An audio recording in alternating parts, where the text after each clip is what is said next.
Thank you for being here. We'd like to begin this is March 4th, 2025. This is our 7 o'clock board meeting. We're going to begin by indicating who's here. We have our Kim and Julie online. Okay, sorry. We have some board members online because they had some extenuating circumstances. So we'll begin by indicating who's here with Kim and Julie online. Kim Chandler. Julie Jackson. Connie Burgess. Chris Wynn. Karen Winder. Clark Nelson. Todd Hauber. Ben Worsley. And Nicole McDermott. All right. As a way of a welcome and introduction, we'd like to welcome anybody who's here from the PTA.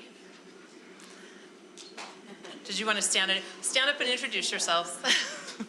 Kimberly Swenson, Region 5 Director. Stephanie Washner, Olympus Council. Thank you for being here. GEA? Joe Jones, President. Audrey Dameron, Albert. And Granite Office Professionals? Kelly Montoya, Elementary East. Michelle Autry, Elementary West. Thanks for being here. Middle managers? Is anybody GESPA? Granite Education Foundation, will you guys please? I'm J.D. Towner, the Executive Director. Carrie Johnson, Board President. And we didn't see any elected officials, but if there's any we missed, I don't see any. And then can we please have any who are here, our principals that we have, any administrators, will you please stand and be recognized? Thank you. All right, welcome. We appreciate you being here. We're going to have the Pledge of Allegiance right now, and we will invite Wendy Lovell, who is the principal at Farnsworth Elementary, to come on up and lead us in the Pledge of Allegiance. Will the audience please rise? Repeat after me. I pledge allegiance to the flag of the United States of America and to the republic for which it stands, one nation, under God, indivisible, with liberty and justice for all.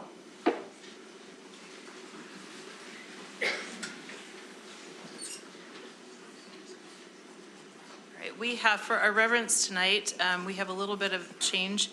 We're going to have Granger High School Dance Company. We have a video to show from them. And so we will turn the time over to Luke. Yes, I just have a quick introductory paragraph that I'll read. And before I read this, when I'm done, Andrew will start the video.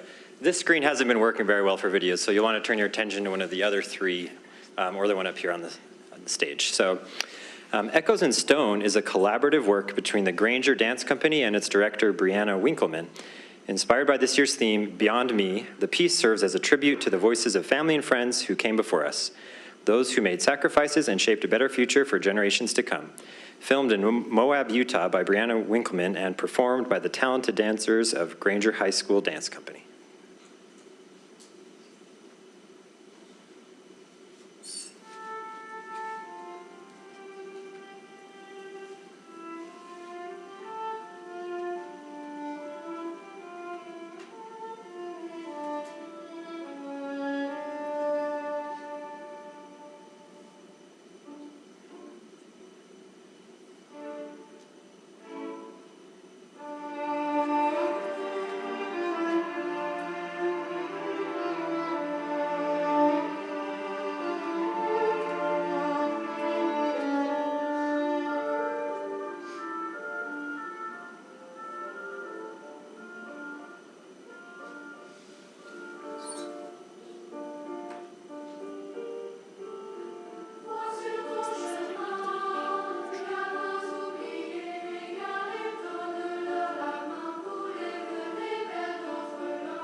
so much.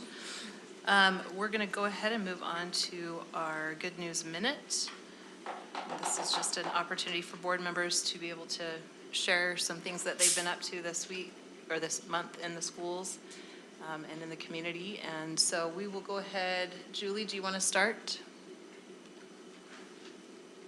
I'm preferring not to do a Good News Minute tonight. Okay, she's not feeling well, so totally understandable. Kim, are you? Yeah, thank you. Just, we'll keep mine brief. So able to attend a couple of events, and one of them being the STEM ribbon cutting at Gerald Wright Elementary.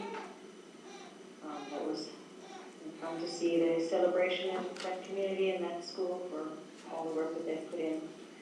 The teachers and administration to get the designation for that school. They've had it for a while, but making it official and celebrating it. Also, basketball games. I was able to attend a couple of those, and I know we had a lot of teams that did really well this year, and so just wanted to recognize and acknowledge them. I was able to go watch Granger and Taylorsville, a couple of games there, and those were really fun to watch. So just good job to all of our student athletes. Thank you. Thanks, Kim. Connie? Not much in the schools, but as I was involved with the USBA Joint Legislative Committee, and I want to say thanks to Todd and Superintendent for what they added to our JLC meetings. The legislature, I guess in some ways may have been kind to education, but I don't think they were we always hope more. I went to a basketball game with the girls, and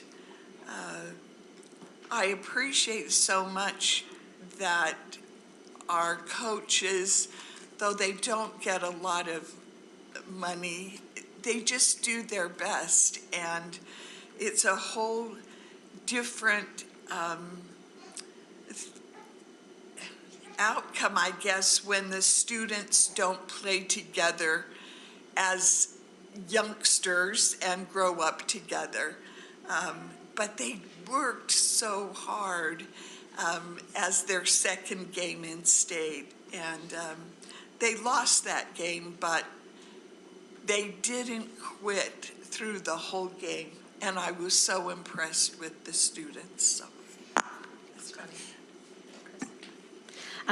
I'll quickly, I feel like this was the month of the students. There was so many student things going on that were really fun. So the STEM fair, I went to the STEM. They had some really amazing projects that I would have never thought of in a million years. So that was so cool. And then Lego League is also one of the funnest things to go to if you've never been. Those kids are just so in it and so excited. And I talked to Chris, we had the most teams in Granite we've ever had. So I love to see that. So many of our elementaries and junior highs were participating. It was so fun to watch them and just get excited about learning. 2 unified, amazing events. We had a basketball tournament at Cypress High. So much fun to watch those students compete and have so much fun. And then they had the unified prom at Kearns High, which was amazing. It was so amazing. They brought in the buses so that the students could come, and I just want to thank our foundation for supporting our unified teams and events so well. PTA, Region PTA, they're awesome. Cottonwood High was Battle of the Bands. We had a Skyline band perform, and I think they did really well. They did okay, so there we go. But it was still fun. And then they let me come along with them to do our reading grants and the Linda Mariotti reading grants. So I got to go to Olympus Junior, Copper Hills Elementary, and Taylorsville Elementary, and I help award those grants. So thank you, PTA, for supporting our kids. And then Nicole and I got to do a professional development training, leadership training at Nebo District, and that was a great day to learn more about some things we can do to unify our board and do a great job. And Julie also helped with that. So that's my good news minute or two. I want to start by thanking everybody for rallying behind my Kearns community. It's been a rough past week with the passing of one of their students in the crosswalk. And I want to just shout out to my Kearns community. They are Kearns strong. And there are a lot of people who have rallied, especially the district. Thanks the district for your crisis team support. I spoke with the principal at Kearns Junior and I just said, what else do you need? What supports can we give you? And she just really complimented us and the entire staff for being there for her community at a really difficult time. So thanks to everyone for that. I had the opportunity to go to BYU for the 5A state swim championship. And I was just verifying with Clark, all of our high schools except for Cottonwood High are 5A. And it was so fun to cheer everybody on. I was there as both a board member and as a parent.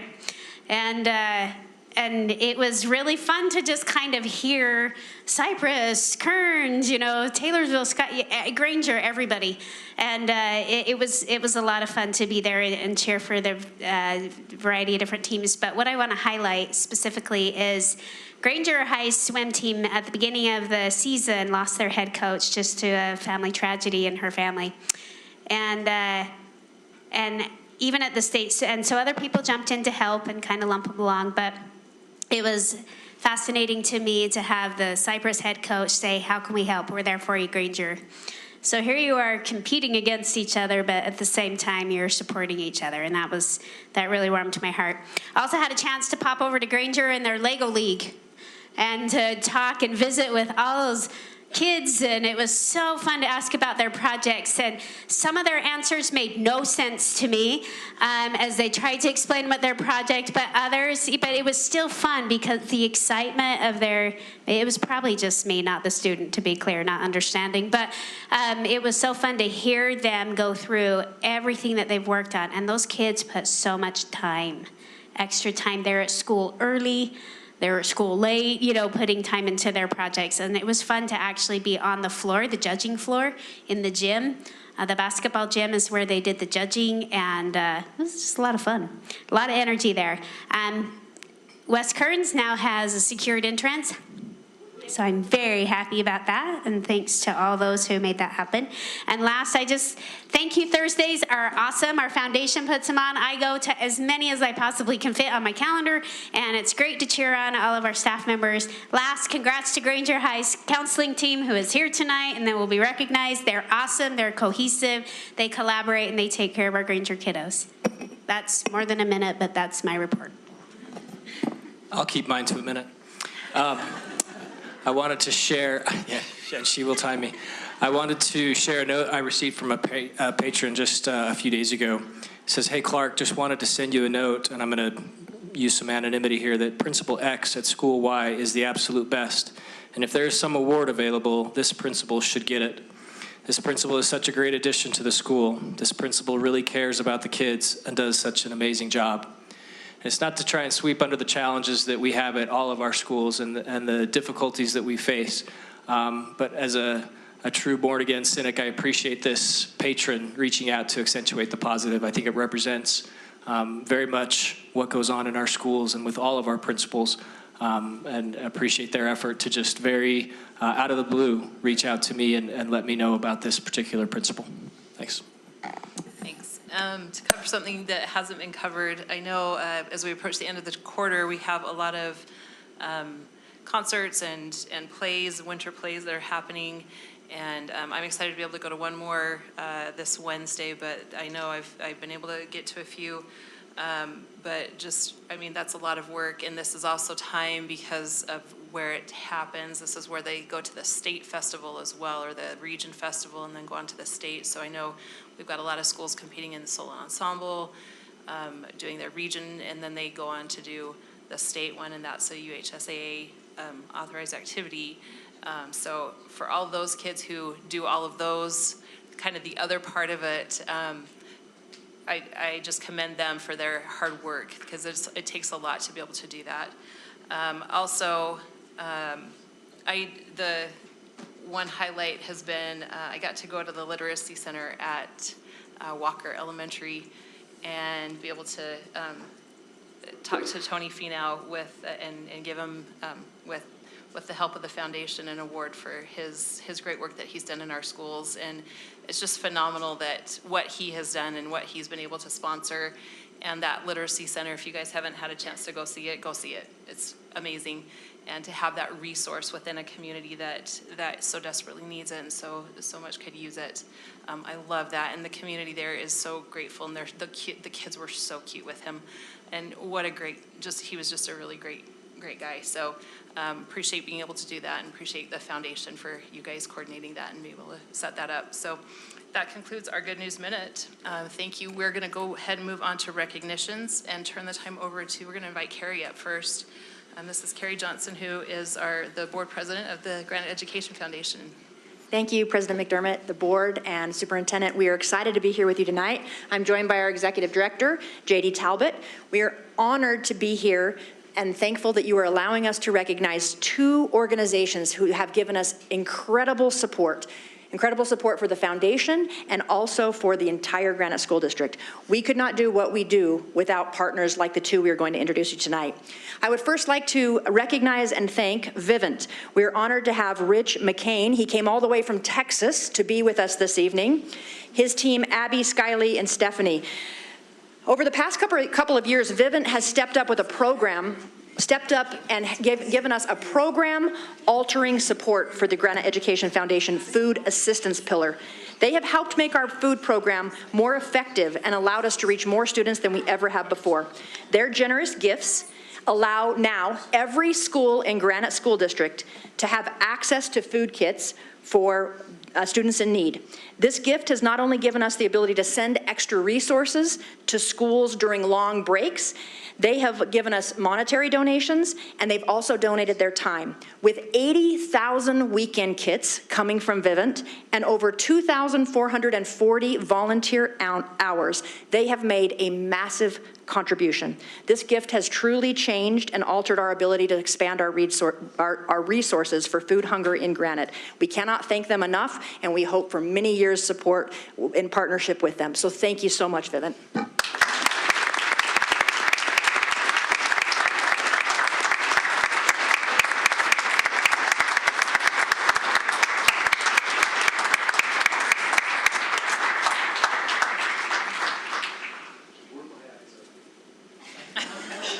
And as I run down the stairs and don't fall, we cannot, wait, there's more. We would like to thank and invite to the stage Beth Marshall and her team from the Prague Foundation. We are honored to have them with us tonight. The Prague Foundation is an outstanding organization that has helped our students in so many ways. In addition to making financial donations, Beth and her amazing team have volunteered at events with us. They have also, through their foundation, donated nearly $500,000 worth of furniture to the Granite School District and to the foundation. So they have helped us furnish our new home at our elementary school. And it comes in forms of teacher chairs and cubicle furniture. You've seen their contribution in almost every school within our district. They also opened up the Prague Development Center, and it serves Granite students and their families with countless resources and opportunities. We would like to give a huge thanks to the Prague Foundation for all they do for Granite. A thank you from our board, from our school board, and from our teachers is not enough. We know for these two organizations, we want to thank you on behalf of 58,000 kids in the Granite School District. You're holding some of their thank yous in your hand. And thank you so much for supporting our foundation and board. Thank you for letting us honor them.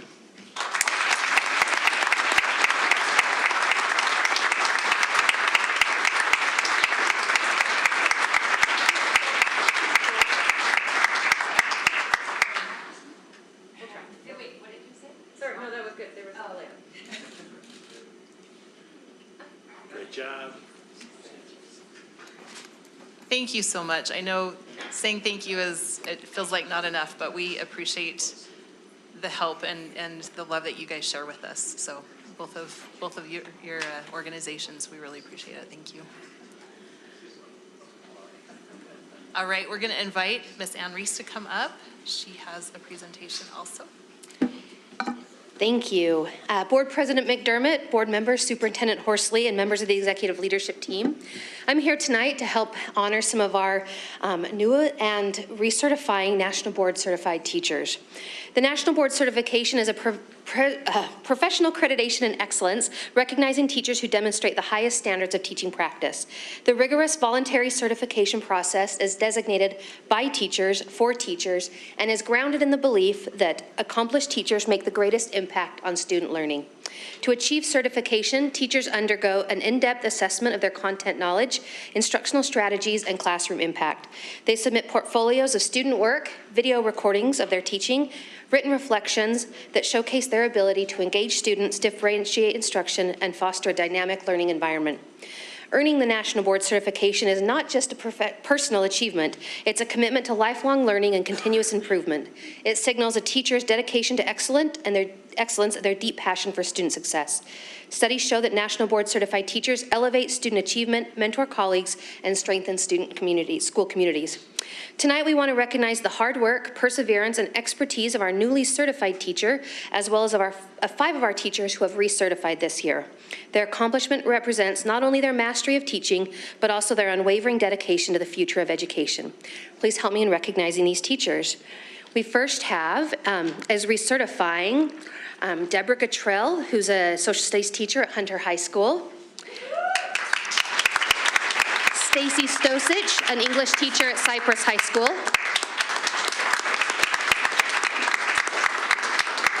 Sherry Wesky, a math coach at Jacqueline Elementary. Audrin Dameron, a special ed teacher at Contwood High School. Heather Langley Sykes, a 6th grade teacher at Gerald Wright Elementary. And our new National Board Certified teacher is Melinda Ray, a social studies teacher at Skyline High School.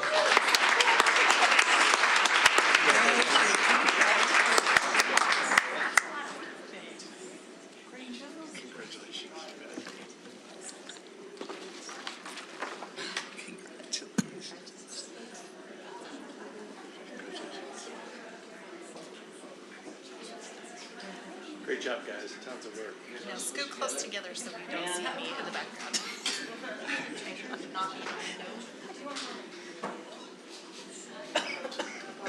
I didn't know I was getting seen. Scoot closer, scoot closer. You don't want to see us in the background.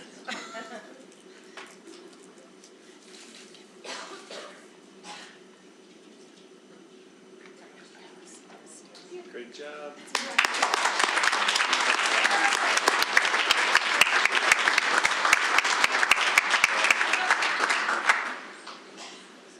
I just want to, I don't know if you really grasp like how much work that takes. I've looked at it and that's about all I've done. So I mean, huge props to you guys. That's incredible what you've done. So thank you. We are going to turn the time over to Scott Bell for our Counselor, Utah Counselor of the Year and Counseling Program of the Year. Thank you, Board. We're excited to be here. I'm Scott Bell, the Director of College Career Readiness, and I'm joined by our CCR Coordinator, Kay Polton Tim. And this year, USCA's top, or Counselor of the Year, as well as Counseling Team of the Year, are both from Granite School District. So we're very excited to be here to recognize them this evening. And we'll start by recognizing our Granger High Counseling Team and USCA Counseling Team of the Year. And I'll have Kay read the recognition. If we can have the Granger High counselors come on up and welcome them.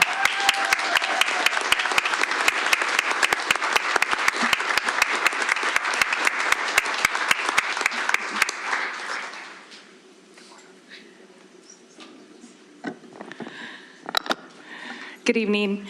It's with great pride and excitement that we recognize the exceptional work of Granger High School Counseling Team for being awarded the Utah School Counseling Association Team of the Year Award. This prestigious recognition reflects the dedication, passion, and hard work of the Granger High Counseling Team in supporting the growth of all Granger High students. Members of the counseling team include Department Chairs Brandy Oliver, Jim Babcott, Keisha Catton, Monica Candia de Garcia, Yvonne Fortune, Samantha McMorrow, Christina Sewer, Laura Sherman, Sheena Schweitzer, and Laurel Takashima. Granger High is the largest among the most diverse high schools in the state. The counselors at Granger play a pivotal role in shaping the future of each student. Through their intentional and thoughtful approach, the Granger counseling team has implemented a robust process for guiding students in selecting courses tied to personal pathways that align with individual interests and aptitudes. This ensures that students are not only set up for success academically, but also prepared for future careers and aspirations. The impact of their work is evident in the Clearinghouse data, which shows an increase in college enrollment rate of 4% last year. This achievement speaks to the tireless efforts of the counseling team, who continuously advocate for the success and well-being of students. Principal Tyler Howe, who is unable to be here today, highlighted that they are highly visible to students. They support 1/4 of all the mobility of students within the entire school district by providing a welcoming environment for all students. The focus on building connections with students helps personalize academic plans, build student skills, and support students accessing resources no matter the individual circumstance. Tyler notes, they're among the most trusted adults for our Lancers. We commend the Granger High Counseling Team for the remarkable contributions to the students they serve, for setting a high standard of excellence in school counseling, their innovative efforts, including College Application Week, career readiness initiatives, and targeted interventions for first-generation and working students. They've expanded opportunities for students and strengthened their confidence in achieving future goals. Their commitment to equity, advocacy, and student empowerment makes them truly deserving of this recognition.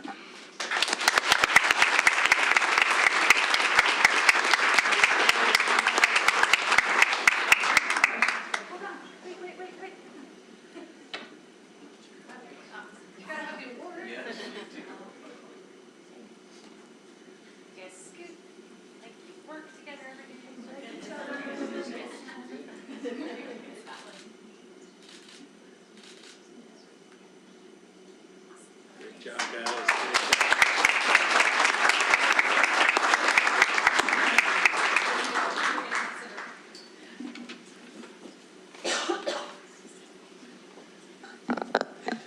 And next we have our USCA Counselor of the Year, which is Danny Natter, if she can come on up.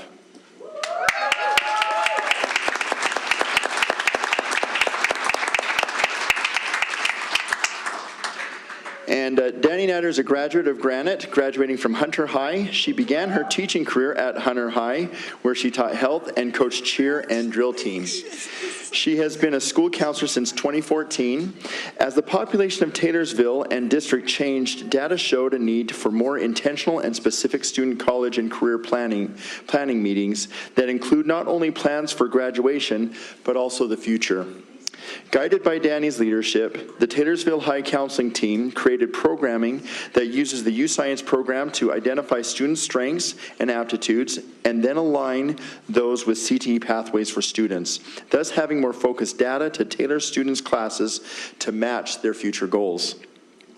As the head of her department and a school counselor leader in her district, Natter worked to create a college and career readiness system that is being modeled throughout Granite School District and in many other districts throughout the state. Mark Ellemeyer, her principal, had this to say: Danny Natter is a great example of what a counselor should be. She is not only a dedicated professional, but also a leader and a true friend to everyone at Taylorsville High School. Danny is the kind of person who has a natural ability to connect with others, and her caring nature creates an environment where students, staff, and faculty alike feel heard, supported, and valued. Danny is an advocate for all students. She works tirelessly to ensure that their voices are heard and that their needs are met. No matter the circumstances, we are incredibly lucky to have Danny Natter as a counselor at Taylorsville High School.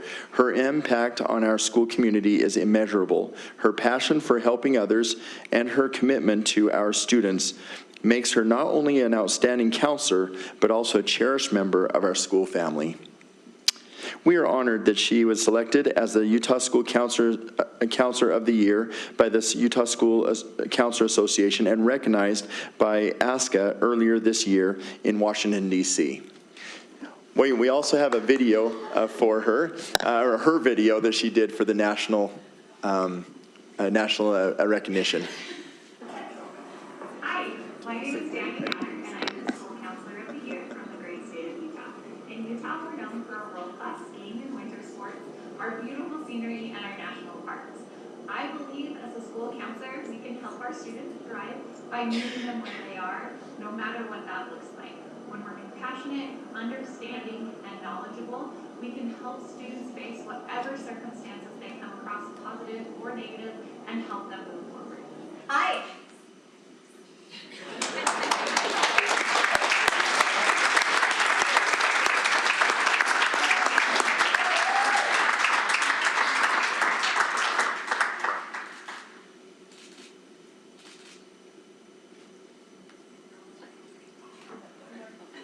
Nice, good job. Thanks.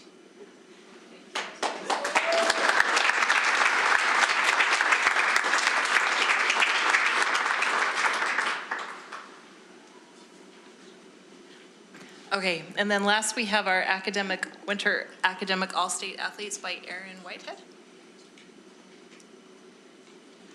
Board President McDermott, members of the board, Superintendent Horsley. The following student athletes have been recognized by the Utah High School Activities Association as recipients of Academic All-State for the winter sports season.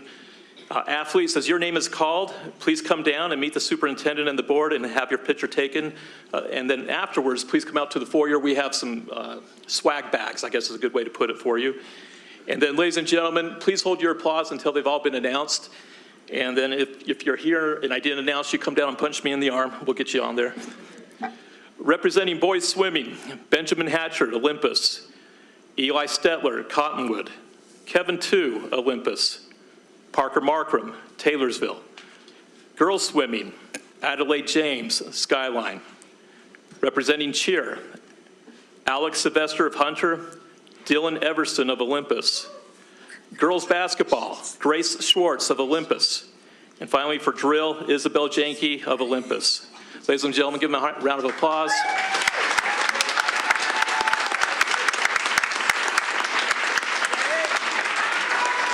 To qualify for Academic All-State, it's generally a cumulative grade point average of 4.0, but there is a sliding scale if you have a very high ACT as well.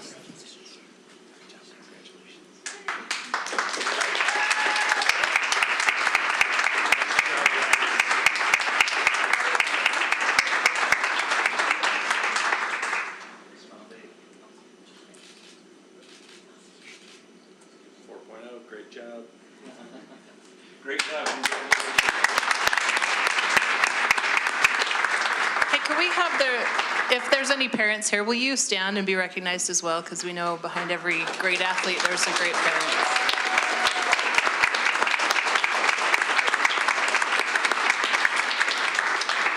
Thank you for supporting your students, and thank you, students, for all the hard work you do. That's amazing. All right, thank you. We're going to go ahead and move on our agenda. Next up, we have our patron participation time. We have Jonathan Meekum signed up to come up and speak. If you will please, once you get up here, state your name and I guess where you would live in the district or your connection here, and you've got about 3 minutes. Perfect. All right, so I'm Jonathan Meekum. I live around the corner from Oak Ridge Elementary School up in the Olympus Cove. I grew up in that neighborhood. I have 4 things to talk about. 1's personal, 3 pragmatic, so I'll try to make them quick to fit in that 3 minutes. Something that Connie said actually helped me to shift what I was going to talk about personally. She mentioned the basketball team and how great these kids do and how great these coaches do when you have students that didn't get to grow up with each other ending up on the same basketball team. So my family alone, me and then my 4 children, account for about 50 years of Granite School education, 30 of which are at Oak Ridge Elementary School. one of the things that that neighborhood promotes and that community promotes is people move to that neighborhood for that school. They don't move into the neighborhood and then find a school. And they do that, they stay in the area, listening to all of these different schools being mentioned, all of the wonderful accomplishments of these students. I personally have been in every one of the schools mentioned tonight at some point in my life because of my friends, family members that all went to Oak Ridge and then grew up in Granite School District. And that's something that you can't see on a stat sheet in the same kind of way. We stay here on purpose. Three of the pragmatic elements of why we want to oppose Oak Ridge closing. That's why I am here, by the way, the PAC study and opposing Oak Ridge Elementary School's closure. There was a bond that we all voted for $238 million a few years ago that is still something that we're paying for to improve our schools. Oak Ridge is one of the schools that literally could be on the Granite School District logo as it sits right there on that mountain and could be the flagship. That's what we were thinking we were voting for when we were voting for a bond that we would pay for a decade. The second element that I wanted to talk about is the safety of that school is hard to replicate. You have kids that get to cross a freeway without ever touching a traffic light intersection on their way past another Granite school in Churchill Junior High. That allows kids to walk to and from school with or without their parents. All of my kids and me did it to Oak Ridge Elementary School and their friends for their entire school lives. And that's something that is special and, again, hard to replicate. Oak Ridge is also large enough to accommodate other students. If something has to happen, it is ready, willing, and wanting to accommodate those other students. There is an advanced learning program that was put into Morningside Elementary School that Oak Ridge would love to have. Many of the parents in the neighborhood that moved there for Oak Ridge have their kids in that Morningside Elementary advanced learning program that would immediately move them right back to Oak Ridge and are hoping they can do so. It's ready, we want it there, we've got a lot of support, and we're gonna keep talking about it because it needs to stay in the community. That's all. Thank you so much. Thank you. Superintendent? Yeah, I'd like to appreciate these families and parents coming out tonight. I don't think there's a board member up here that doesn't appreciate the contributions that Oak Ridge makes to our Granite School District, a family of schools. I want to make sure everybody's aware and is clear that at this point in time, we have only initiated a study of the area. No proposals for closures have been considered at this point in time. We have announced some meetings that will be held a little bit later this month. We, as a district who has lost over 10,000 students in the last decade, we obviously have some tough decisions ahead of us, and we want to make sure that we've gone through a thorough process and due diligence to evaluate all the challenges that we're experiencing with and provide plenty of opportunities for our public to be able to comment and provide feedback and analysis and qualitative data for us to assess before we make any proposals. And so we're going to start that process with some of these meetings a little bit later this month. And again, be able to review that process and make sure that everybody has every opportunity to advocate for their school and community, and that this is done in a fair and equitable manner. Again, we have some challenging decisions ahead of us, and we'll follow through with that process. That's been widely recognized as a key way to be able to engage our communities and make these decisions with a thorough vetting process. So thank you again for sharing your thoughts tonight, and I hope everybody has a nice evening. Thank you for coming, Oak Ridge community. We appreciate it. All right. Excuse me. We're going to move on our agenda. Excuse me. We have consent items that we need to approve. If there are no questions, I will take a motion. I move we accept the consent agenda. I'll second. Okay, we have a motion and a second to approve the consent agenda. Are there any discussion on the items? Seeing none. Nicole, just a quick comment from me. Okay, go ahead, Kim. Sorry. Just a comment as to, I will be voting on the consent agenda today. There are some contracts on here which I have voted against in the past, so just the same concerns. Curriculum associates being one thing, so. Okay. Heads up. Thank you, Kim. All right, so with that, we'll go ahead and take a vote. All those in favor, please say aye. Aye. Aye. Aye. Any opposed, please say nay. Nay. All right, motion carries. That moves us on to our action items. Which just disappeared, hang on, okay. The first action item that we have is our administrative appointments. If there are no questions, I will go ahead and entertain a motion for that as well. I move that we accept the administrative appointments. I'll second. We have a motion and a second to approve, to accept the administrative appointments. Are there any further comments or discussion? Do you have a comment on this one as well? All right. There is one appointment on the list this evening that I have had some personal concerns regarding, and as such, I want to be able to support this evening. Just letting the board know as well ahead of time. Okay, thank you, Kim. All right, any other comments? All right, all in favor, please say aye. Aye. Aye. And those opposed? Nay. All right, motion carries. With that, we're going to turn it was supposed to be Leslie. Who are we turning it over to? Let's turn Noel first. Noel, come on up.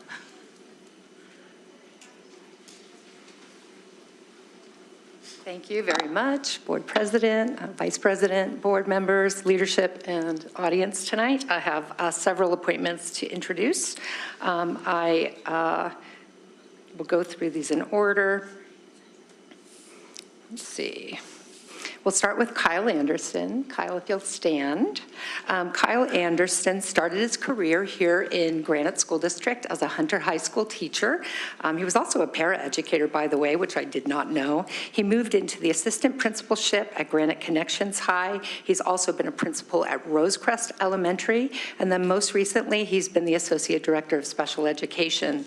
He's been acknowledged and recognized in various ways: Teacher of the Year, PTA Region 5 Administrator of the Year, and GAS's District Administrator. So I just want to welcome Kyle Anderson to my team as the Advanced Learning and Personalized Learning Associate Director. So Kyle Anderson.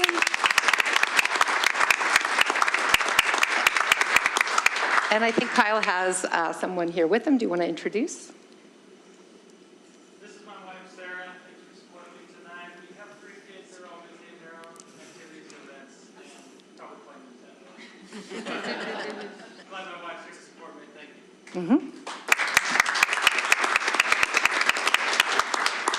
Next is Christine Drummond, who will be joining us as the Associate Director over Literacy. And Christine, as you know, Amber moved into the School Leadership and Improvement position, and we're going to welcome Christine Drummond. So I'll tell you a little bit about her. She was a 2nd grade teacher in Jordan School District, which is really important to us in terms of literacy, because we need people with a lot of experience in early literacy. So Christine has that. She spent time as an assistant principal at Copper Hills Elementary, Bacchus Elementary, and Bridger Elementary. She also was the principal at Bacchus Elementary, and then most recently Oak Ridge for quite some time, and then moved just next door to Eastwood. So we're happy to welcome Christine, and if you'll introduce who you have with you.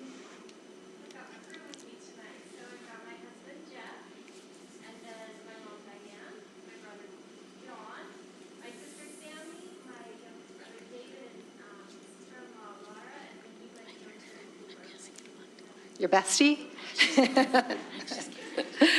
Thank you, Christine.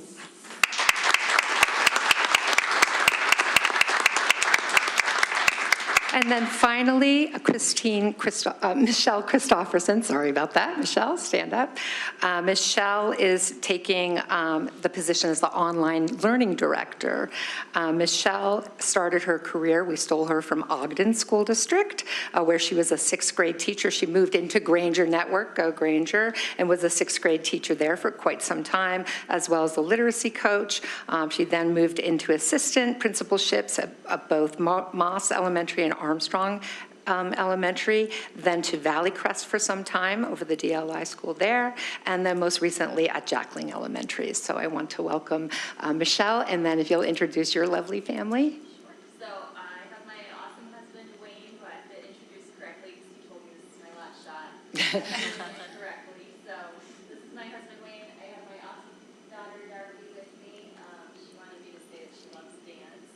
And then back home watching from Michigan, I should have my parents and my sister and her family. So thank you. Thank you, board.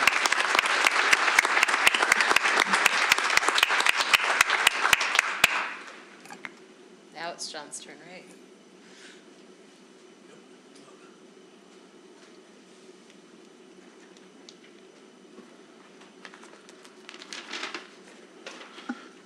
Good evening, Board of Education and Superintendent and members of ELT.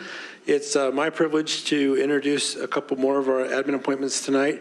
One I'm doing in behalf of Leslie Bell. Assistant Superintendent Bell is under the weather tonight and not feeling well, so she was unable to attend.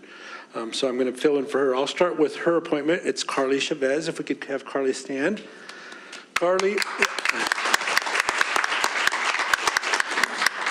Carly started teaching for Granite School District at Hunter Elementary. She was an intern assistant at Wright and Monroe Elementary Schools. Carly served as a principal at Lake Ridge and then at Olene Walker Elementary. Carly has been the Associate Director of Educational Access and Opportunity for the past year, and she will now be serving as the Director of Educational Access and Opportunity. Congratulations, Carly.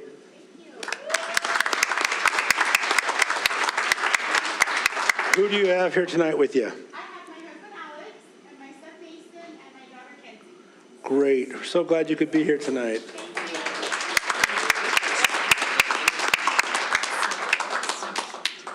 Next up, we have Amy Neal. If we can have Amy stand. We're just making a habit of bringing Amy back every month. We're just going to have her come each and every month. No, I'm just kidding. She served as a teacher in both the Alpine and Davis school districts. If you'll remember, we stole her away from Davis. And she was also an intern assistant in Davis School District. Amy is currently the assistant principal at Copper Hills and West Kearns Elementary Schools, but next year she'll be serving as the new principal of Copper Hills Elementary. So, congratulations, Amy. And Amy, I know you brought your husband again tonight. I did. Sean's with me. You guys know Sean's with the foundation. We left all 5 children in other places, some in other states and some at our house. They're raising themselves right now. I'm super excited to stay at Copper Hills and serve the community there. It's been awesome. Thanks. Well, we're glad to have you. Congratulations.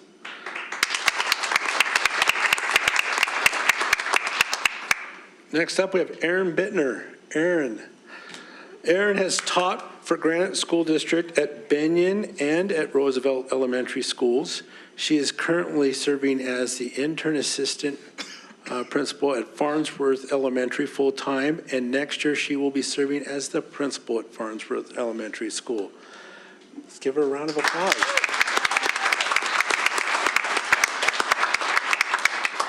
Erin, who do you have here tonight with you? My husband Paul, my daughter Brooke, my daughter Natalie, my soon-to-be son-in-law Jason, and my son Ryan. And my parents are watching from California. And you also have one of your biggest supporters right next. Yeah, Wendy. Great, we're glad you could be here tonight. Congratulations to all of you. Welcome to Farnsworth. I'm so happy to hear that you're staying. So welcome to, not welcome, because you're already there, but I'm just grateful that you get to continue. So. And I just wanted to excuse Tyler Howell. He was actually going to be here tonight to do this, but he had another obligation. So next month he will be here to do the April appointments. John, I just want to point out that we're grateful to make some of these appointments tonight. We traditionally make most of these, especially school-level appointments, in the April meeting, but some of these communities are anticipating and waiting with anticipation, and we wanted to make sure that they knew we were thinking about them and some of the challenges they're faced with. And so, and since these individuals would be remaining at those locations, it seemed prudent to go ahead and make those announcements sooner than later. So other people are waiting, and we know, and we're thinking about you as well. So we appreciate your patience. Thank you so much for being here. We appreciate you, your work, the work that you currently do, and that we get to have you in new positions. So welcome. You're welcome to stay for the rest of the meeting, or you're welcome to also go take your significant other out to ice cream. Go take Darby out to ice cream.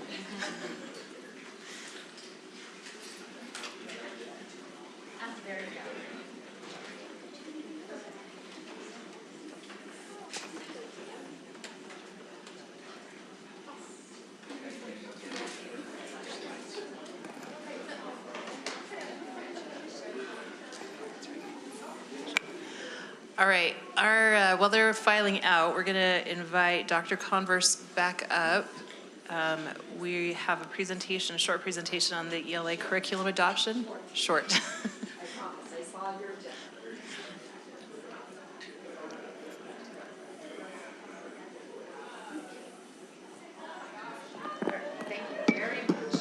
Okay, I'll try to make this very, very short, but also informative so that you understand what we're doing here tonight.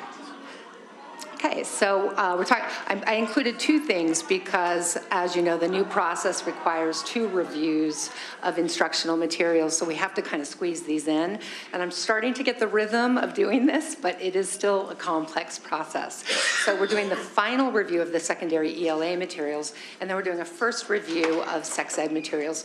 And then there are a couple tweaks in this presentation just based on recent changes in our recent happenings, both in the legislature and some decisions we made. So just a little bit of background that you're designated as the board to fulfill the state requirements of adopting these learning materials, and our article supports that.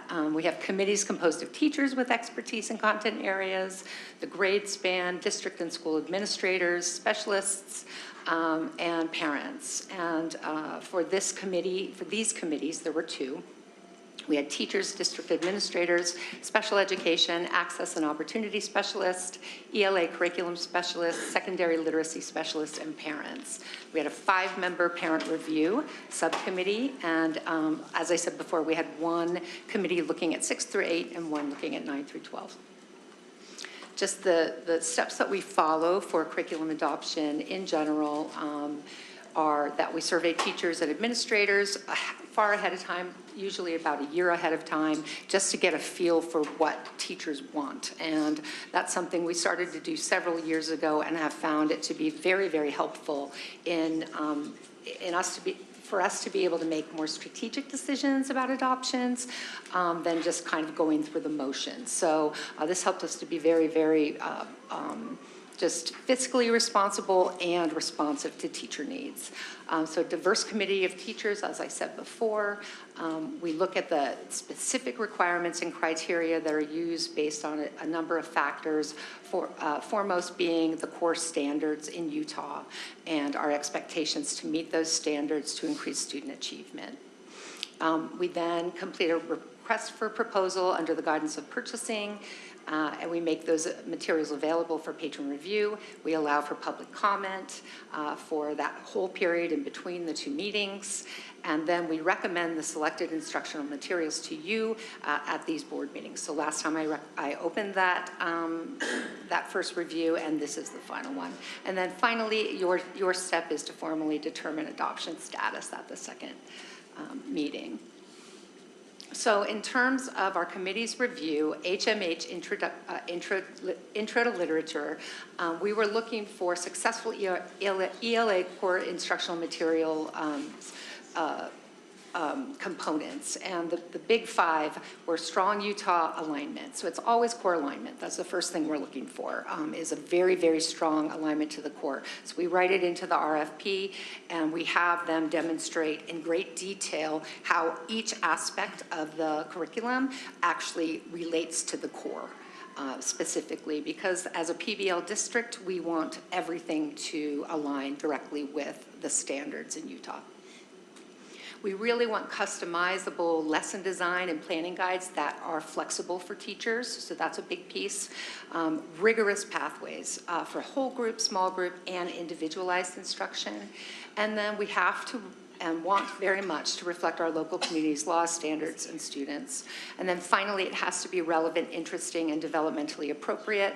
And specifically at our secondary level, motivation is key to meeting the needs of our students. So for Into Literature, we have physical and digital resources. So that was one of the big pieces that we were looking for. So that flexibility to toggle between tangible things that you work in, write in, annotate, read, and then also some digital components. But with a heavy focus on really making sure we had tangible things in the hands of kids and they're actually able to write and read and have things in their hands, both teachers and students. We had a strong desire to make sure that there was a assessment component to this program that allowed us to have regular screening opportunities. And so this material has the NWA map embedded, which is a highly regarded, valid, reliable, normed screening measure. And then it also has formative and summative options built into it, Into Literature does. Oh, by the way, it's the continuation of Into Reading. So it also kind of allows us to create a seamless transition from elementary to secondary. The other thing that was really important was a digital writing and collaboration piece. Now, this is kind of new. So this is kind of the new stuff that's coming out in some of our resources, which is really exciting. So this is an interactive component where kids can practice their writing skills, get feedback in the program, and the teacher can use that to scaffold, to extend, to individualize what they need. It has rubrics built in. It has mini skill lessons on grammar and syntax, and a rubric that allows us to deliver an AI suggested feedback mechanism. So it's teachers loved this part. They were like totally excited about the writing component of it. And then finally, we build in a professional development opportunity that allows for a lot of flexibility. So teachers have multiple opportunities to engage with the materials before they adopt, and then as they adopt, and ongoing as needed. So here you'll see parent subcommittee comments. I won't read through all of those, but I will just say that most, if not all of them, said they thought that the materials had really strong options and seemed rigorous. There was one concern somewhere, and I can't find it, but there was a concern somewhere. Oh, okay, yeah. So there was a concern that there was cultural relevance, but there was a bit sparse on representation of white male. Overall provides well-balanced, easy-to-navigate stories of interest. Thank you, Mitch. And so those were the parent subcommittee comments. And so again, that was a subcommittee of parents that reviewed the material and were able to provide lots of feedback. So if you read the rest of those, seeming to really enjoy the quality of the materials.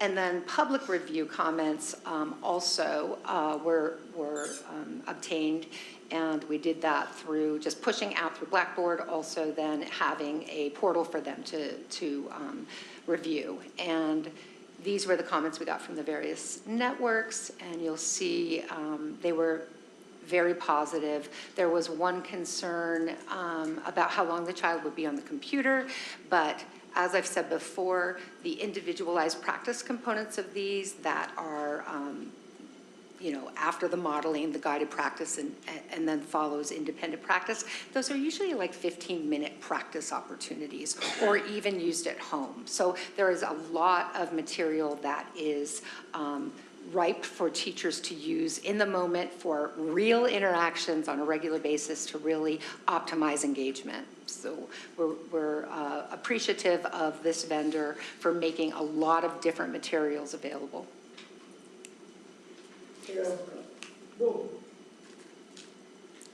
So our formal recommendation based on that, and this is where it gets a little, I have to give you a little explanation, is we're recommending the adoption of the HMH Into Literature for the 6-8 band only.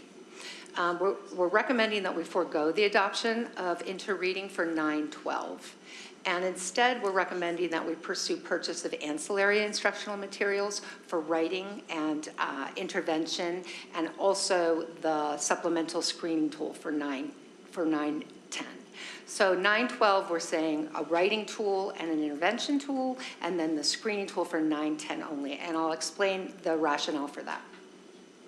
For the 6-8 grade band adoption, the rationale for adopting is that our teacher surveys indicate students in 6-8 benefit from a more structured scope and sequence, similar to what they're familiar with in elementary. So this really allows us to extend what they've been getting in elementary and still receive a very comprehensive, structured scope and sequence that's laid out. Teacher feedback indicates a high interest in implementing an integrated curriculum that combines the assessment opportunities with the intervention pathways that are in the program.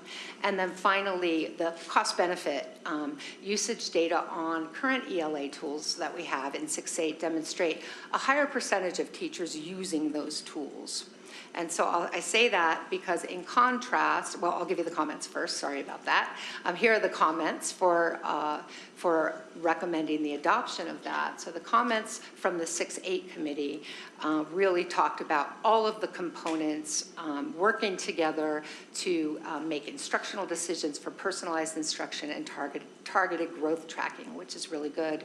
Middle school teachers rely on a curriculum adoption to serve the needs of their students, and more of that. So just a strong support for that. I want to say also, I noticed that they said it really supports the Emma learners, which I think is an important component in our district especially. Absolutely, yeah, and that was one of the main components that we looked for as well. Yeah, and then our rationale for not adopting into literature, I keep saying into reading because we say it every day, into literature for 9-12 grade band, is that the teacher surveys indicate students in 9-12 generally benefit from more choice, and teachers more choice in the instructional tools while adhering to the ELA standards.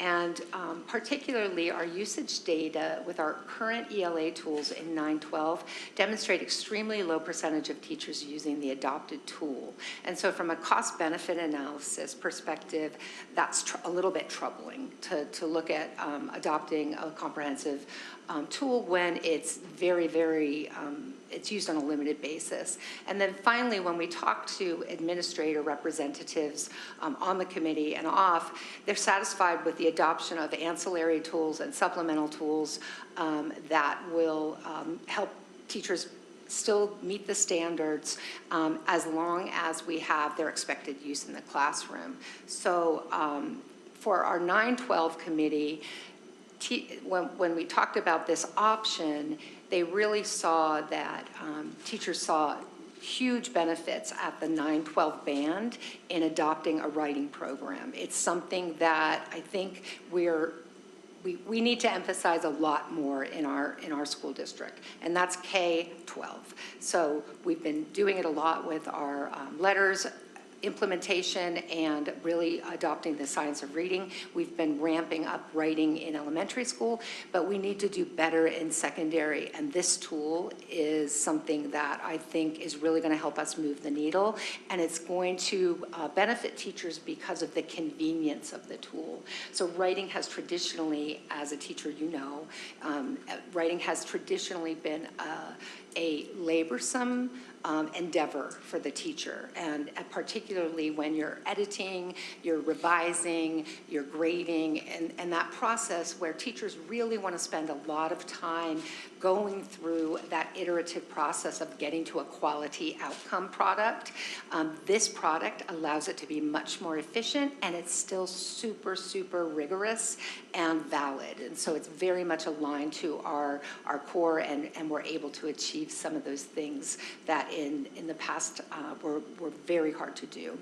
And then the usage of our screening tool, which we've currently been piloting for 9-10, will really allow us to continue that longitudinal data that we've been capturing for students around the reading progress all the way up through 10th grade.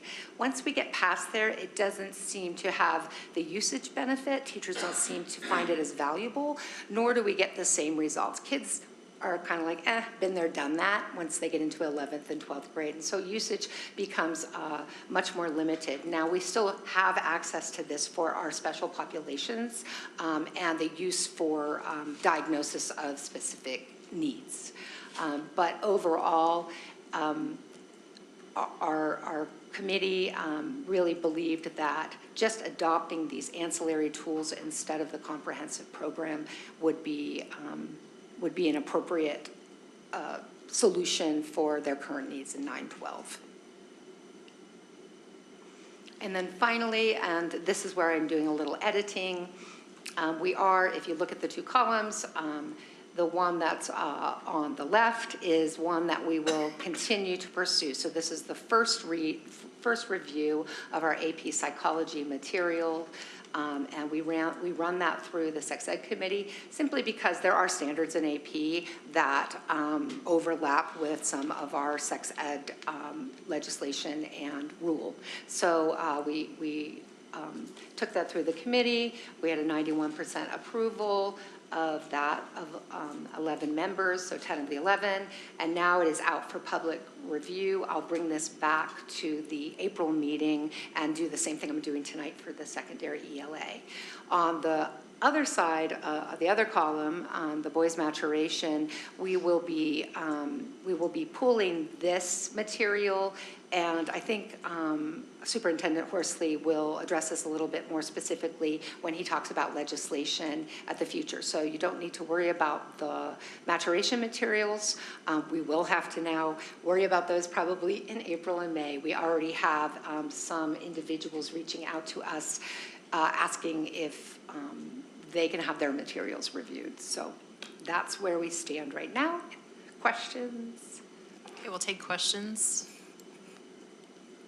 about the materials. Anything? Anyone? Just to be clear, your recommendation is not to adopt into literature for a 9-12 grade band. You mentioned adoption of ancillary materials, but that's something outside of our action item tonight. Is that, am I understanding that correct? I mean, our action item might be to choose whether or not to adopt into literature for that grade band, but I'm asking about the ancillary materials you mentioned. Right, so the ancillary materials are, that's a great question, by the way. The ancillary materials would be the writable program and then the supplemental NWEA map. So that the NWEA map would be a supplemental tool because it's an assessment tool. The writable tool would be, by definition under the law, an instructional material that is an ancillary material. Since it's a part of the 6-8 adoption, I think what we'll be able to do is just add it to the action items for our next board meeting if we pursue that. Right now, we're working with purchasing to look at how they decouple those different components of the program, if that makes sense. Does that make sense to you, Kim? I think so. So what you're saying is tonight, your recommendation would be a motion to not adopt, and then you would bring separate pieces later on. Correct. Is that what you're saying? Yes. Okay. Mm-hmm. So the motion would be to adopt 6-8. Into literature for 6-8. Correct. The ELA curriculum. Any other questions? I actually am just curious with the AP Psychology material, since it's on here, it seems like our AP is set by the College Board and the AP, so we don't have much leeway as far as what we have to teach certain things. So how much of this is out of an abundance of caution, we felt like it was prudent to screen it through the Sex Ed Committee, just because it does overlap with some of the existing legislation. Doug can probably chime in, but it is technically exempt. And so you're absolutely correct that it applies to College Board. It's technically exempt.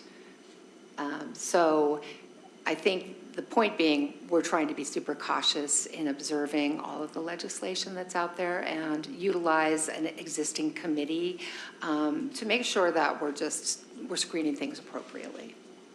So while it is exempt, we're doing our due diligence and Yeah, correct, yeah. And there are a few other areas that might happen. We did that with the human trafficking materials a few years ago, and there are a few other CTE classes that it might apply to, but it's something we've kind of adopted a pattern of doing just out of an abundance of caution. That was all updated in our administrative memo, if I recall, just within the last year or so. Right. Can I ask one more follow-up? The committee members, are we able to be sharing this feedback with us prior to the next board meeting so we can see what the concern was from the one who did not support it? Absolutely, yeah. So that happens in the second review. Okay. So you'll get that even a week before the next review. Thank you. Sure thing.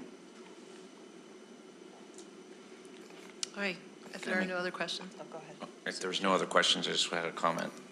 I just wanted to thank Noelle and her team. This has been an arduous process, and what she's doing is really important because curriculum adoptions are quite expensive. So the scrutiny that we're seeing towards identifying things that work well for us and things that don't is, again, a heavy, heavy lift, and I appreciate the labor-intensive effort that she's made with her folks and making things work for Granite and not just adopting things wholesale that we're not really going to utilize. So I think that's remarkable, and it's fiscally prudent and it's appropriate. So thank you.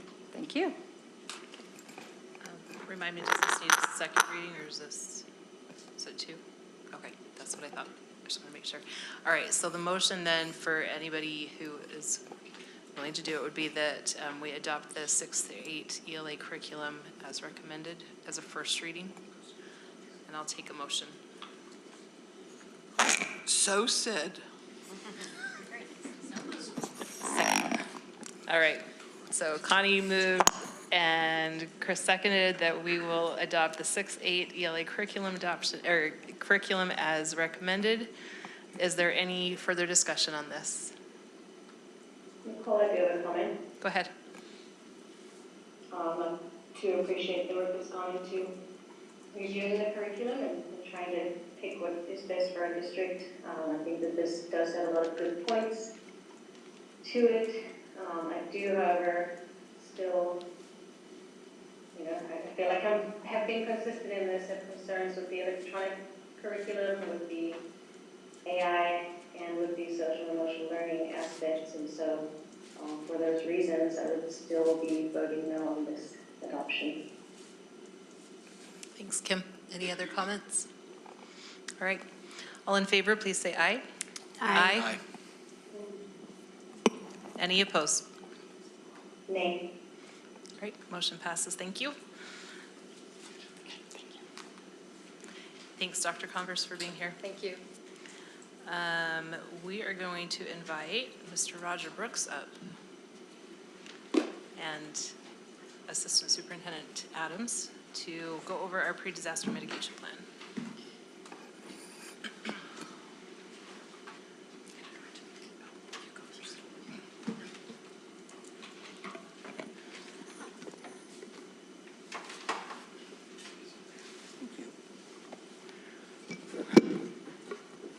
Board President McDermott is going to miss the absolute most exciting item on the agenda tonight.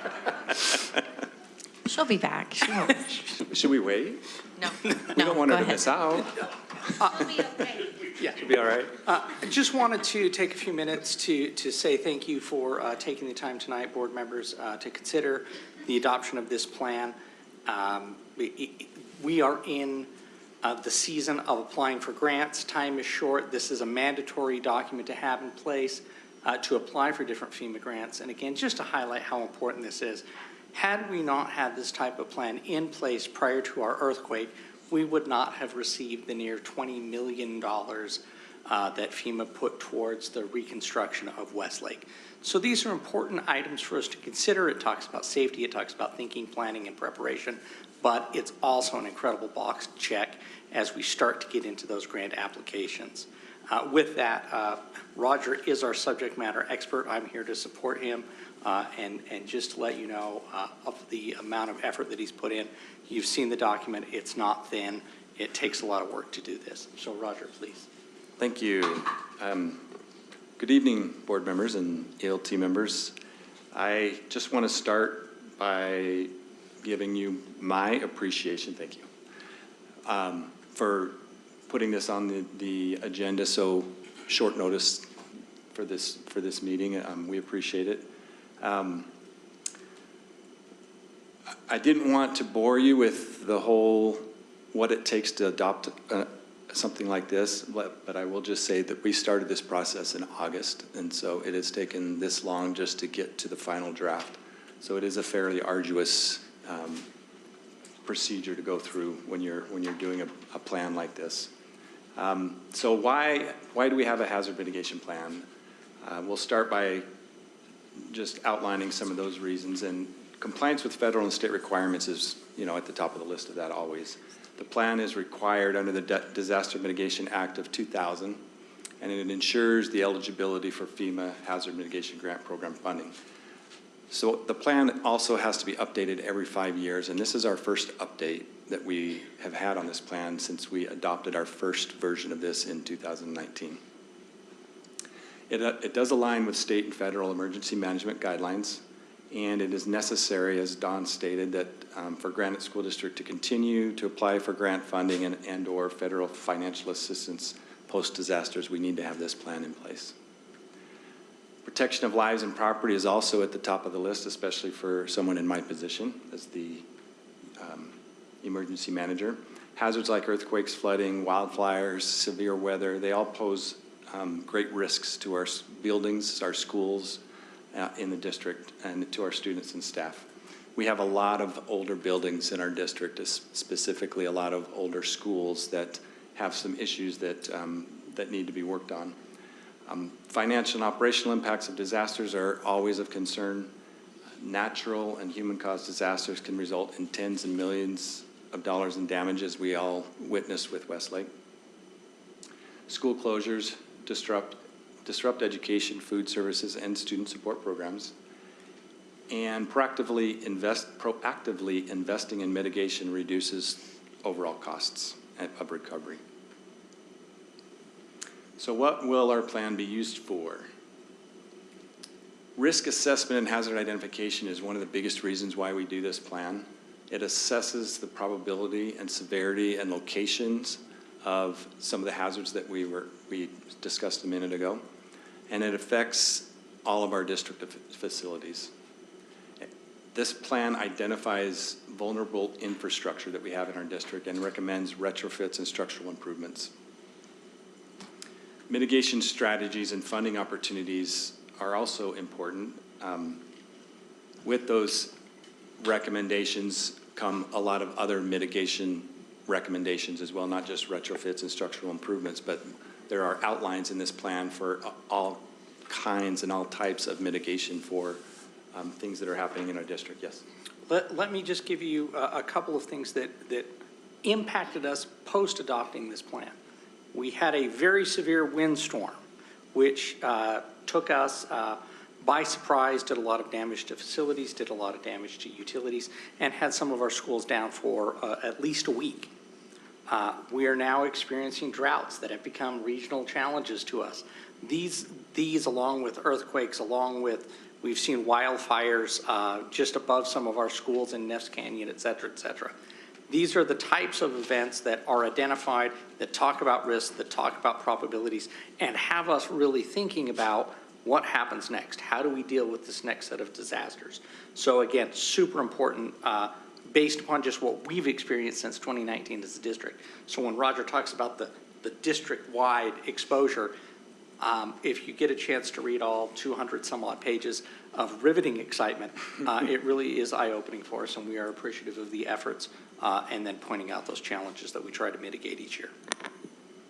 So when talking about mitigation strategies, and thank you, Don, for those interjections, When talking about mitigation strategies, the plan includes a mitigation action matrix, which prioritizes some of the needs that we have in the district, such as the seismic upgrades and flood prevention, emergency communication improvements, and so on. Also ensures that our district can apply for state and federal funding, as we had mentioned before. Federal financial assistance given to help build Westlake, as Don mentioned, was super helpful for us and important because, as he said, that was upwards of $20 million that we wouldn't have had otherwise. As also stated, we're in the middle of our grant cycle right now, and we have a BRIC grant that is in the final phases of being approved, we're hoping. And without having this adopted quickly, that grant will be in jeopardy of not being approved. So the BRIC grant that we're applying for this year will bring seismic upgrades to 2 of our schools that are in much need of that. And that will be upwards of $13 million that we will be receiving from FEMA for that as well, if we get approved for it. Integration with school emergency plans. This plan supports all existing emergency response and continuity plans that we have in our district, and it enhances coordination with Salt Lake County Emergency Management and first responders. And I will just note that Salt Lake County Emergency Management and many of the other entities across our valley all have their own hazard mitigation plan as required by that Act of 2000. So, how does the plan benefit our district? And we've already discussed some of those, so we'll just go over them real quickly again. Increased safety for students and staff is at the top of my list. It reduces the likelihood of injuries and fatalities during disasters by doing some of that mitigation work that we had discussed that is identified in our plan. And it ensures that critical school functions continue to operate. Financial savings and grant eligibility, we've already discussed a little bit, but it does help secure state and federal mitigation funding and reduces the district's financial burden when we do have an event that happens in our district. And it reduces long-term repair costs by proactively strengthening our infrastructure. Strengthen community and stakeholder trust. This plan shows a commitment to student and staff safety, provides transparency in planning and preparedness efforts, and encourages community partnerships in emergency response.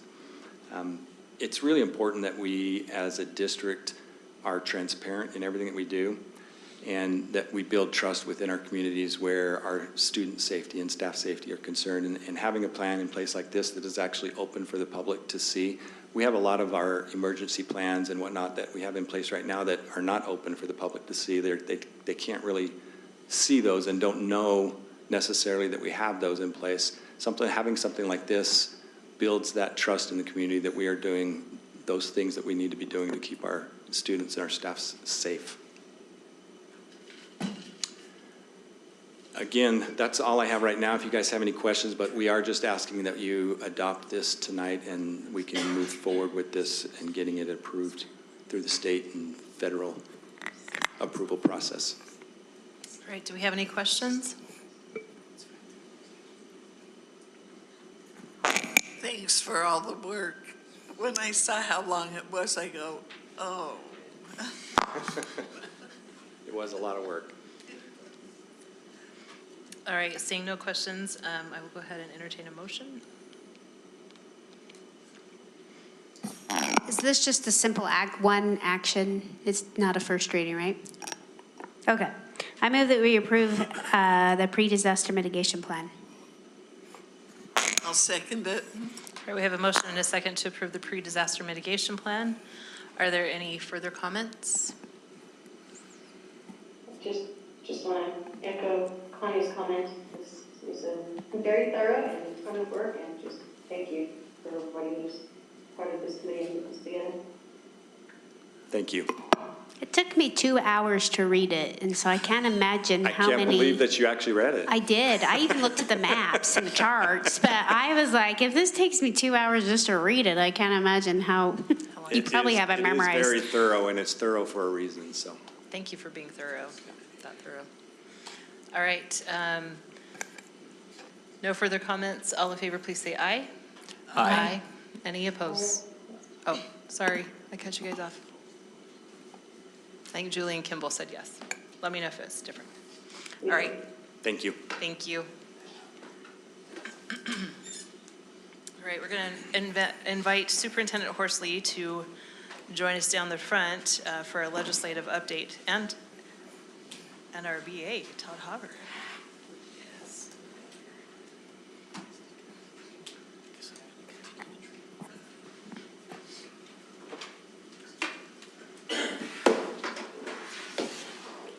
As they're sitting down, we just wanted to say, one of the reasons why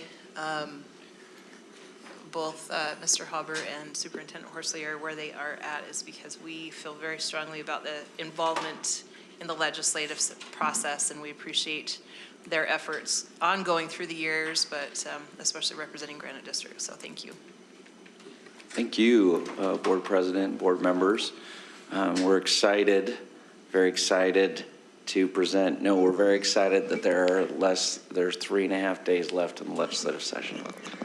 So I am going to try to fly through a number of pieces after Todd goes through kind of a revenue piece on this, but I would say that this has been a very, very challenging and difficult legislative year.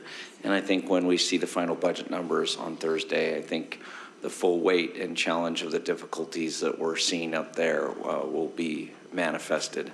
So I have a number of bills that I could go through. I'm going to try to fly through a bunch of those, but I think it just demonstrates the full scope and picture of what we've been faced with. So Todd, do you want to take us through revenue? All right, so here's just the calendar reiterating what Superintendent described. We're in the last few days of the legislative session.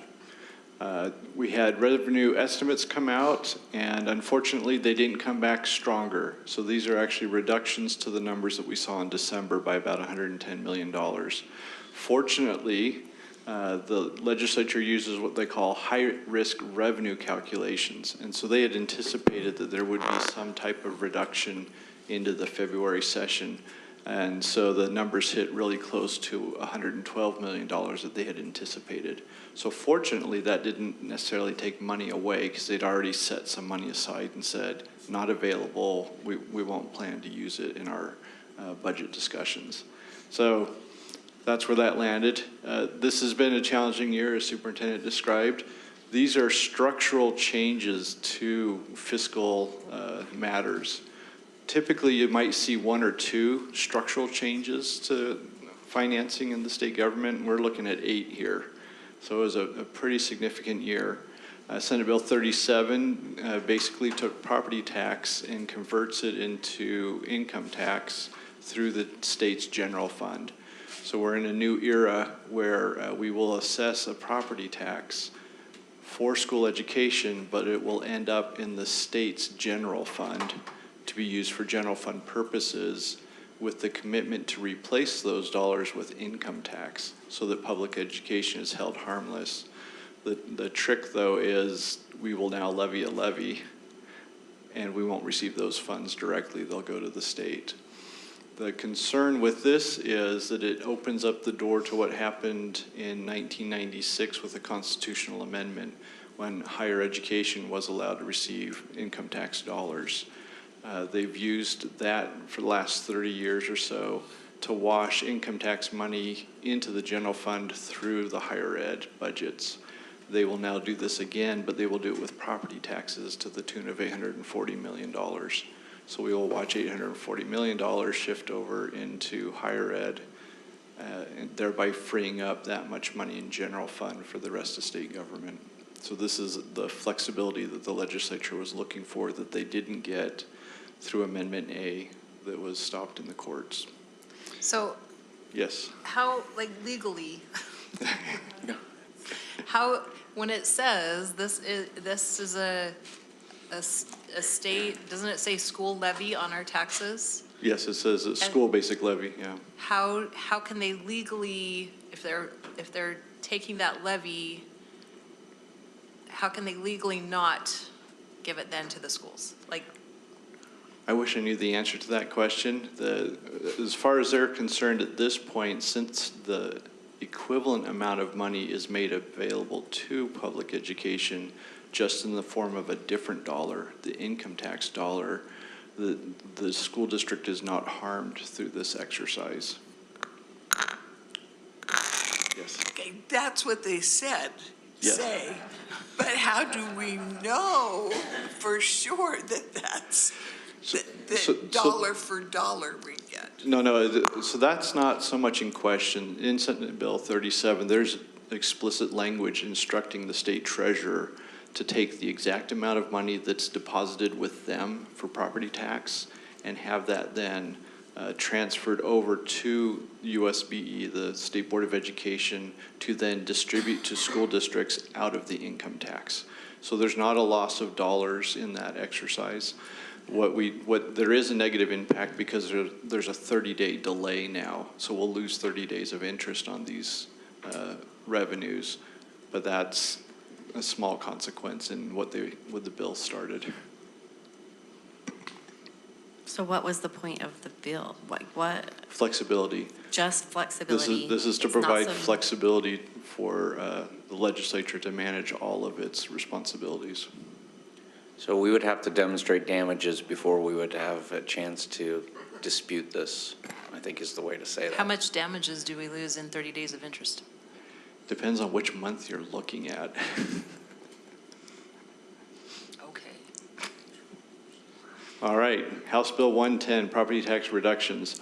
So this is basically a tax relief effort on property taxes. What is available in the in the process of taxation is there's a weighted increase or a WPU value increase tax rate that's added onto the basic levy. And that was designed to be a funding mechanism that accomplished two things. One is that the state legislature felt that the portion of income tax and the portion of income tax had come out of balance. So they wanted more income tax to be flowing into the minimum school program. So we have this add-on, if you will, to the basic levy. Did you tell him we did too? Pardon? And the second is that this became the primary source for funding TSSA. So what House Bill 110 will do is it will discontinue the automatic growth to the TSSA account. An impact for us is obviously the schools won't be receiving more money into the future, but we were also using 25% of that revenue to fund compensation as allowed in statute. So that is future revenue that will not be available to us. And I say future revenue because the effective date of this bill is July 1st, 2026. So it won't impact this very next budget cycle. It'll be the one thereafter that these dollars will be not available to us. Can I ask you really quick, what has been the increase on the TSSA? The TSSA grows in the neighborhood of 30 million a year, 25 to 30 million a year. What is that approximately per student? 30 million divided by 600,000 students. What is that? Calculate that real fast. Okay. $20. 20 bucks. Sorry, go ahead. Nope. I'm trying to keep a straight face on these ones, but anyway. Senate Bill 321 actually failed in committee this afternoon. However, the language of this bill is found in House Bill 2. What is happening here is when you levy the voted or the board rates, the state guarantees a certain yield for those rates. Granite School District participates a great deal in this program because our yield is not as high as other areas of the state, so we are eligible for this guarantee money.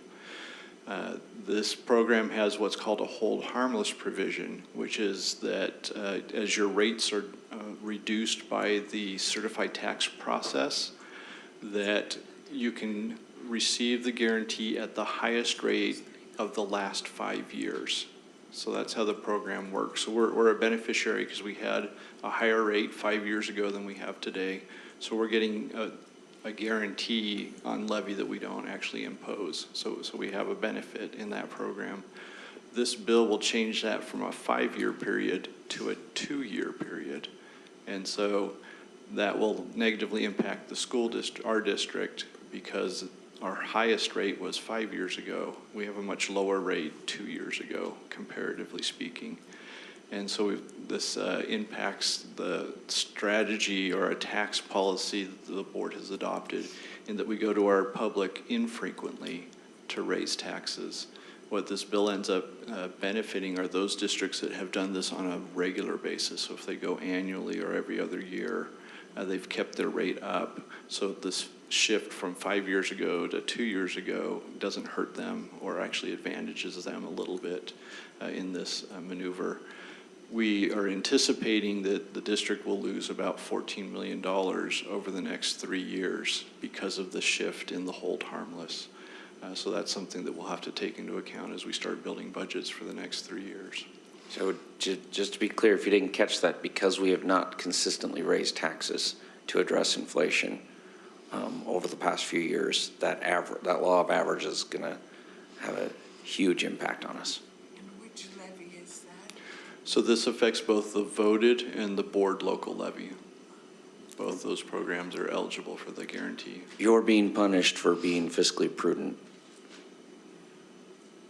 Will you just please say that when we get to truth and taxation? Gladly. House Bill 106 is the income tax reduction that we've heard about. The legislature had set money aside to reduce the tax rate from 4.55 to 4.45%, I believe is the change there, as well as some other child credit tax benefits, and also for corporations who provide daycare. There's a tax credit for them as well. So that's what's available there. House Bill 237 has to do with rollback taxes. So this is when you take agricultural land and change it and develop it into something other than agricultural land. There's a 5-year look back to see what the taxes would have been if it had been developed, and then those become due. Right now, the district receives 80% of those dollars, those rollback taxes, and 20% goes to the county for different conservation efforts. This bill would make that 100% going to counties for conservation efforts, and the district would not be participating in those revenues. House Bill 408 failed in committee today also? Was that today? A lot of things, Sorry, things I are forget what moving. day it is. That was actually yesterday. It was the best day of the legislative session. That's right. The rest of it has not been great. So we won't talk about this bill so much, other than it could have placed our tax increases, make our tax increases subject to referendum. And the bill's timing for referendum didn't work at all. Oops, I pushed the wrong button. Really quick, 511 is property tax elections. This idea is that before the board could impose a tax increase, it would have to hold an election, a general election of the public, and actually have a proposition put on the ballot and ask the people for permission to raise taxes for the subsequent fiscal year. So that bill is not moving in the session now. It's been referred to interim study. So that would make raising taxes very difficult, and the timing is near impossible. Can they bring it back before the end of the session? I don't think yes, technically yes. All committee work ended today, so they'd have to, under suspension of rules, bring it back. But I think the intent of the sponsor is that this is for interim study.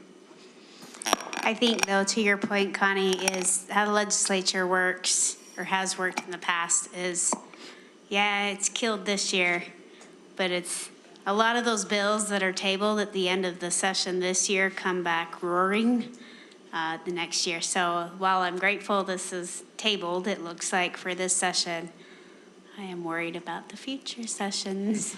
Yes, the concepts will definitely come back, which is to provide the public the ability to agree to raising taxes as opposed to a board independently doing that. So what he's saying is you've got to know a year in advance what you're going to do and what your budget needs are going to be. Get permission from the public to make sure that you're going to be able to raise taxes when that need arises almost a year later. So if they vote no, then we have no ability to raise the tax? Correct. So then our budget would be cut, or people would be, like, that's our option. So we would be setting a budget in 1 year, But then, including if we said, okay, we'll raise a, salary or whatever, and then, but we would have to wait, if it had a tax increase, we would have to wait till the following year to do the tax increase If in they order to vote pay yes. for that, if they vote yes.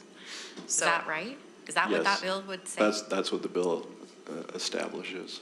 Yep.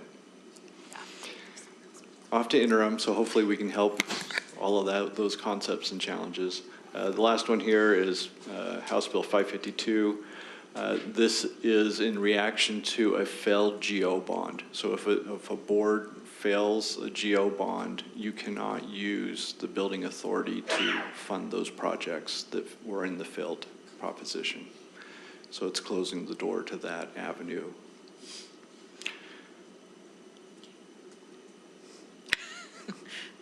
go on while you can. Do I keep going? It only gets better. So these are some previews at numbers. These are programs that will be discontinued next fiscal year funding-wise. So gang prevention, effective teachers in high-poverty schools. And we've already been aware of school fees, and we have a presentation today to talk about school fees, so I won't go into any more detail there. Education, our executive appropriation has made some recommendations, and these are items that are showing up now in bills. Most of these are in House Bill 2. We've heard about the compensation increase for teachers and for ESPs. We're still waiting for the formula to be worked out, but we understand that that's in place.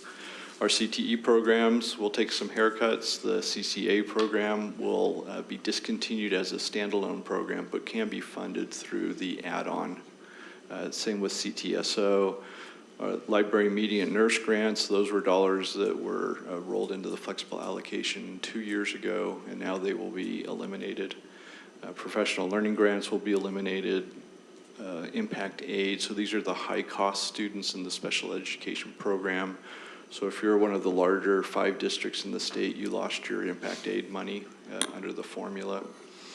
And professional staff is probably the most difficult one to explain, but the impact is basically we receive money, or we have received money from the legislature to support a step and lane schedule. So these were dollars that would increase the WPU for years of experience of a teacher as well as their educational attainment. That formula is repealed, and those dollars are redirected into what we call the flexible allocation account. In that process, we will lose $2.5 million in that exchange. So that's less money than we have this year to pay for contracts. So these are the amounts for the state? This is us. So this is district This is impacts, yeah. So add that onto the 14 million we discussed a little bit earlier over a 3-year period and some of these other numbers. So we'll get there.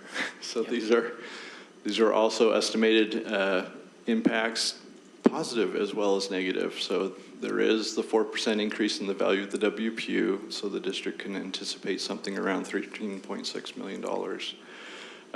Future impact on TSSA, that's again delayed a year, so we don't see that immediately.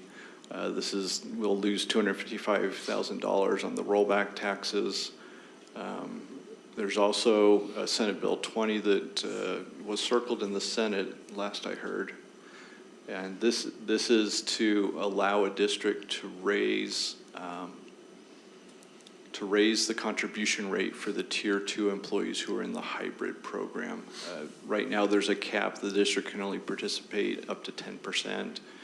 The cost estimates coming back from URS is that's about 10.9% or 10.8%. So that difference above 10%, 0.8, has to be paid by the employee. And what we're asking is, can the employer pay that on behalf of the employee? But we need that cap lifted. So Senate Bill 20 removes that cap. And there was also URS had a 0.5% reduction in the rate itself. So this kind of funds itself, if you will. The 0.5 is a savings, and then if the district picks up the 0.8, we come out about 600,000 ahead. We talked about the tax guarantee program. So over 3 years, we'd lose about almost $15 million. Fortunately, the way the bill is written, we don't have an impact in year 1 of the 3 years of this that we lose, which is interesting. And I can get into the details if you want, but then that means we have a steeper decline in the second and third year. So we'll still lose the 14 million. We just don't lose it immediately. So those are future impacts. And then there was Senate Bill 32 is going through class size reduction. They've changed how this will be administered. They're concentrating the dollars on grades K through 3 instead of K through 8. And so this is the net impact that we would see over 3 years as that formula changes. So I tried to categorize a couple of these bills into a few categories. There was too many governance bills, and most of them had to do with the State Board of Education. So just know there's a handful of bills out there with respect to state board governance you should be aware of. A handful of curriculum bills. I call this the zombie legislation because legislative session, because we've seen a lot of bills from previous sessions that have come back to life this session. And as Karen pointed out, sometimes a bill doesn't make it as far as it normally would, and all the way through the finish line. We're seeing reiterations of those bills now coming back in subsequent years and having to have the same conversations again about why that's not a great idea. So with respect to curriculum bills, flag display amendments, this one just simply restricts what types of flags you can only post certain types of flags, mostly the American flag or the state flag. So I'm not going to go into a lot of detail unless you have a specific question. If you look at Jack Collins' bill, Colin Jack's bill, this is the mining industry wants to make sure kids know the benefits of coal and other minerals, and so they're going to stipulate curriculum requirements to help us understand how energy is accumulated in the state. Going on to Jordan Tusher's bill, this is HB 191. This is requires state board approval for any sort of credit recovery programs. So instead of us deciding which ones we would like to utilize, this would kind of provide some consistency in state board approval. Is there, has this been subbed from the original? I haven't looked at this since last week. Yeah. It's in its third sub. Yeah. It's in the third sub? Third sub, so, you know, a bill's not perfect till it gets to the seventh sub, so. Or that means it just wasn't very great in the first place. Okay, I'll keep going. Homeschool amendments, this bill removed some restrictions. There was a child that was killed, a child abuse case up in Davis County or Weber County, I can't remember which. But after that, there was some scrutiny about homeschool processes and how, in that particular case, there was concerns about, I guess some school districts have required background checks in order to get a homeschool affidavit signed. Granite has never done that. I've not even been aware of anything like that. But this bill prevented that from occurring. So you can still homeschool, and we cannot require a background check in order to do that. So that's not something we've done, but now we really can't do it, even if we wanted to. So another curriculum bill from Representative Peck on, oh God, this one is, we cannot we discussed this a little bit, sorry, I remember which bill this is. This is HB 233, so there are 2 school districts that have utilized Planned Parenthood maturation materials. Planned Parenthood does not, those materials have gone through a regular sex ed approval process and been approved by the board in the past. This bill would restrict us from using any materials for any sort of sex ed curriculum that's provided by an abortion provider. So with respect to this, as she removed that item from curriculum adoption, we're going to be looking at some different ways that we might be able to support our schools and do some network-wide maturation programs. So I've directed her and Leslie to look into some options so that we can make our own content that goes through that process and kind of own that process a little bit better and kind of lead out on that. So I'm excited about in light of this legislation, doing something a little bit different in our own district and that will meet our needs. HB 447 is a statewide Catalyst campus model. This could be called the statewide Granite Technical Institute model because it's what we already do. But there is 60. Yeah. I guess they have a cooler name, and I regret that we're not on top of that. Speaker of the House, Schultz, is from Davis County, apparently went and saw the Catalyst Center up in Davis County and thought that was like a new fangled way of doing things. And with respect to that, I would have loved to have him come down and visited the GTI. This does open up about $65 million in new funding to model this type of programming, so it's unknown right now unless Todd has discovered if we're going to be able to tap into any of that revenue to support our own program. So, half-day kindergarten amendments relates to requiring. I needed to check on where this bill was at this morning, but we kind of reverted back to every school providing full-day kindergarten, and now this bill would then require us to also provide half-day kindergarten. So my head's spin a little bit on this, but apparently there were enough families out there who just wanted to continue with half-day kindergarten. So now we're going to be required to provide that at every school unless there's a certain threshold that's not met. Does it specify in the bill the threshold? Yeah, it says it right there. I think it's if the half-day enrollment is lower than a given threshold. It says it in the bill. I want to say it's 6 kids, but So we have to offer it as long it's as there's been 6 returned kids? to House rules, so forget this one. They sifted today. So Okay, they'll yeah, sift today's each been the day. big day of culling bills for the final lowdown. So let's just forget about this one, but my guess is we hear about this one again next year. Was there any fiscal note attached to it? I don't recall. Okay, sorry, go ahead. He's looking that up right now. No fiscal note. Because that's not going to impact us at all. So that was sarcasm. Okay. Food security amendments. There's a couple of bills related to being able to provide and ensure that low-income families have access to food. So we'll have to see what the final version of this bill looks like. There was one that was proposed by other members. This is the one that's actually got through committee, the Senate side committee yesterday, so we'll see if it makes it through. There is a fiscal note attached to this one, and there's some philosophical differences on whether this is the responsibility of the government. So I'm curious to see if this makes it to the finish line, but I've heard one way or another. So the funding for the bill was prioritized by executive approach, so there is money set aside. It is only one-time money. So this is like a delayed, unfunded mandate. We have money for a year, but then the obligation of the school district to provide free meals is still there. which, as you're aware, sorry, I didn't mean to cut you off. You're good. In Granite School District, with 62% of our kids on free and reduced lunch, there's going to be an unfair or an equitable burden on districts with high poverty if there's no state funding to assist with this. Education industry employer privacy. This just ensures that we can't sell or transfer certain types of contact information without consent. This would be for employees' contact information.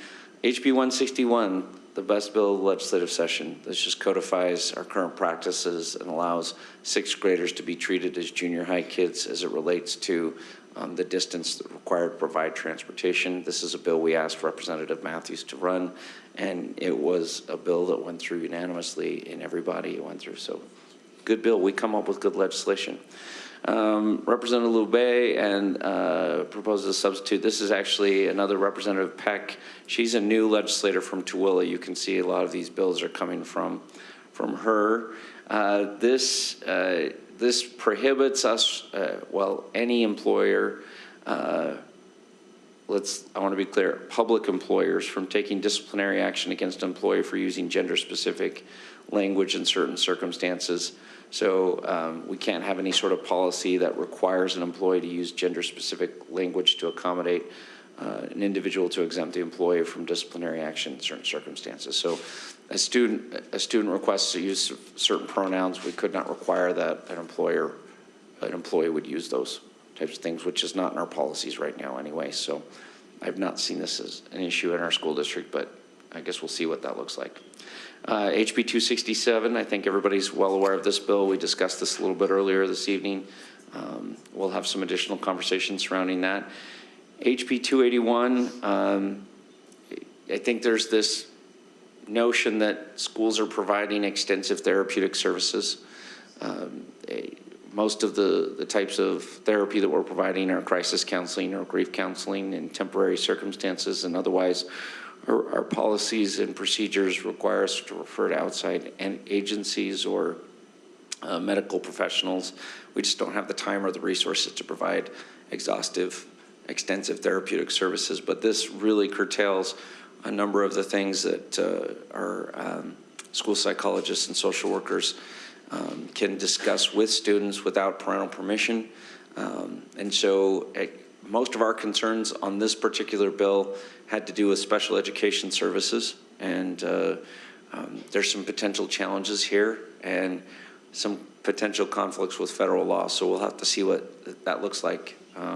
I haven't seen through the latest version or talked to Dr. Day in a few days about this one, but I expect it will pass. Public school, the HB 303 died in committee yesterday. Yesterday, is it Tuesday? Tuesday. Okay, this died yesterday. Again, I said this was the best bill, or the best bill to die on the Hill. This would have required us to share direct parents' contact information with local charter schools within a certain geographic area. They would then in turn have to share their parent directory information. There were some concerns that this, without an opt-out, this would conflict with FERPA. I spoke against this bill, and I'm going to say, out of sheer luck, some members of the committee were not in the room when it came up for a vote and ended up on a 2-2 split vote and failed. So frankly, we got lucky. This was a little bit closer on the House side, and I think we had the votes there if we would have had a little bit more time, but frankly, we're tracking over 100 bills, and it was hard to stay on top of a few of these things, but this bill did invariably fail yesterday.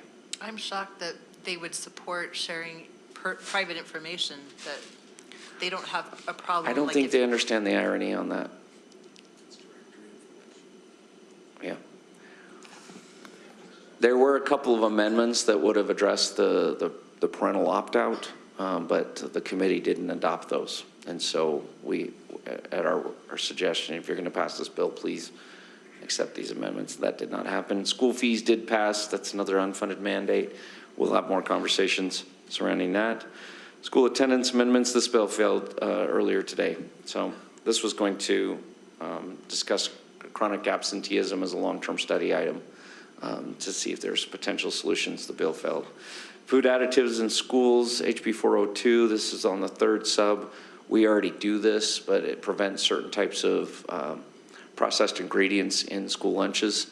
And there was a vending portion that was ironically reminiscent of Michelle Obama's efforts back in 2010 that basically curbed all of our revenue on vending machines because you couldn't have unhealthy snacks in there. And so that part of the bill was removed, but we're already in compliance with this, and there might be some minor pieces that we need to adjust, but an interesting bill since we were held up as a model on that as it became known that we were already doing that. So HB 408, we already discussed a little bit earlier. This was another bill that died in committee yesterday that we spent some time working, and this would have seriously curtailed your ability to, as a Board of Education, act and in any capacity, and that local control would have been diminished significantly. Basically, any policy or tax increase that this board approves without a supermajority would have been subject to referendum.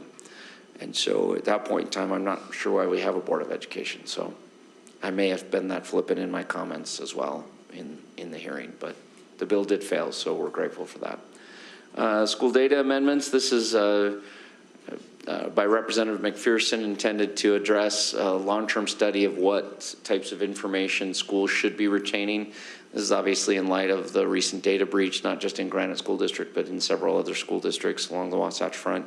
Most of this we had already discussed, and we've shared some information about with you that we no longer plan to retain.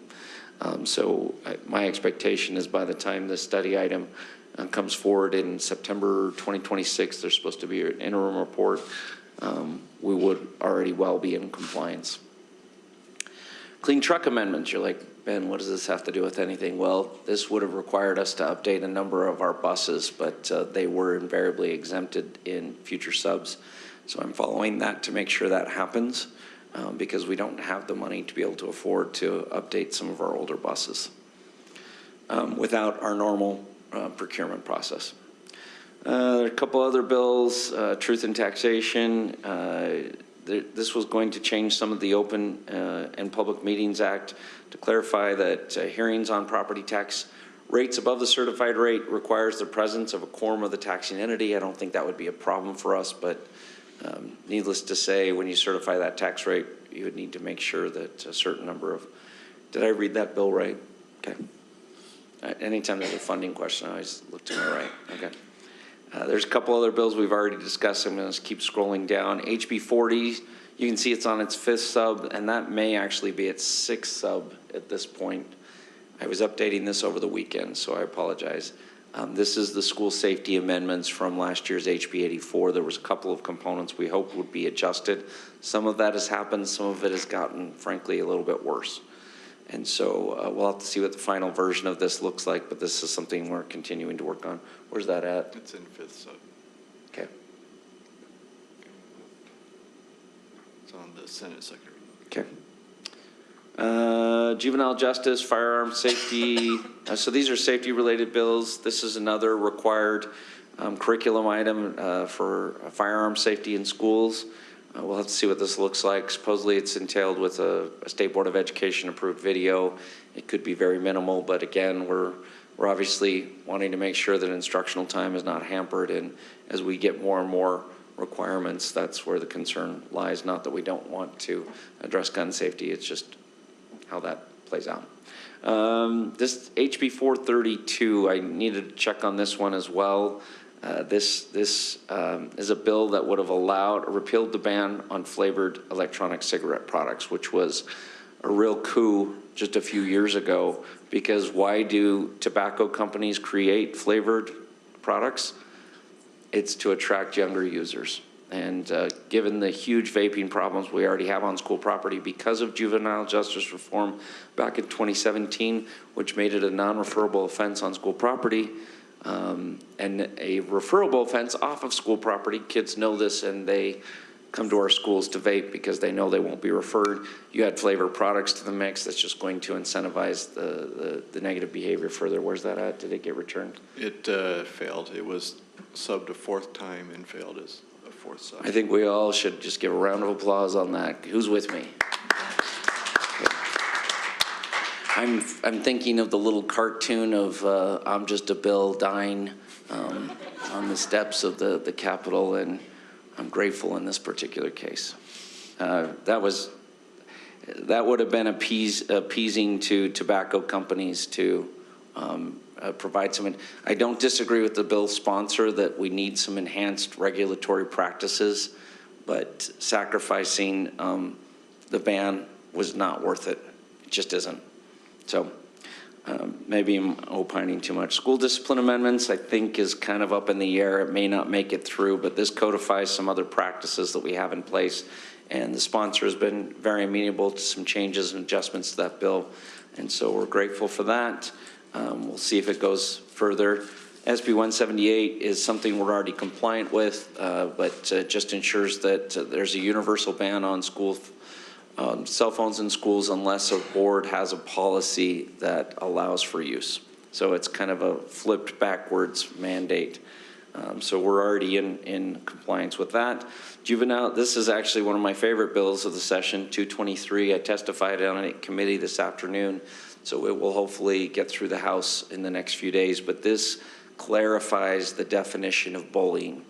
And when we think about how broad and ambiguous this definition is, it creates a number of challenges for us because there are certain notifications that are required as part of state code as well. And we've been subject to recent records requests on things that were deemed bullying but really weren't bullying, and that subjected the district to unnecessary scrutiny that was frankly inappropriate. So SB 249 clarifies student reintegration procedures. This is for students who have committed crimes. Certain types of crimes are also now subject to reintegration. We love reintegration process. We came up with reintegration process and got that put into statute 2 years ago. And this also ensures that students who might be under investigation for certain types of violent crimes cannot just walk back into school the next day, but are subject to additional scrutiny and potential placement in other places until that investigation is complete. obviously want to comply with federal law, but at the same time, we want to make sure our schools are safe. So 958 bills available. That was as of Saturday afternoon, I want to say. And I'm up to 110 bills as of this morning. There's a couple more that we're following through on as well. I have never tracked over 100 bills in a session, active bills. And so this has been quite, this has been something, and I really have nothing else nice to say. And my mom told me, if I don't have anything nice to say, I shouldn't say anything at all. So we'll just wrap up the not the investigation. It should be an investigation. There's a crime that's occurred up on that hill, but I won't go into that any further, and I'll leave it at that unless there's other questions. Any further questions? All right. Just thanks. Thanks for tracking those bills, even though it's a lot. And thanks for being up on the Hill and testifying. I know a lot of the past few weeks, if I've texted Ben or even Todd and Julie, I'm up on the Hill. I'm in a meeting. I'm in a committee meeting. We're testifying right now. So I know it's been a lot of work, and we really appreciate what you guys have done. All right. We're going to invite up for our school fee schedule our Craig Stoffer and Steve Pershawn, our secondary school leadership improvement directors, to have a riveting discussion about school fees. And you know I have questions. Of course. I just informed, I get one question. One. Oh, okay, one question. Clark told me. Thank you, board leadership, Granite Board, and Superintendent ELT. You've introduced Steve and I. We're excited to be here along our boss, John, to present with you the HB 344 along with the maximum fee schedule first reading. So that is our goal today, is to share that with you and highlight some of the specifics with the law. So we're looking at the PowerPoint first to start. It's not working.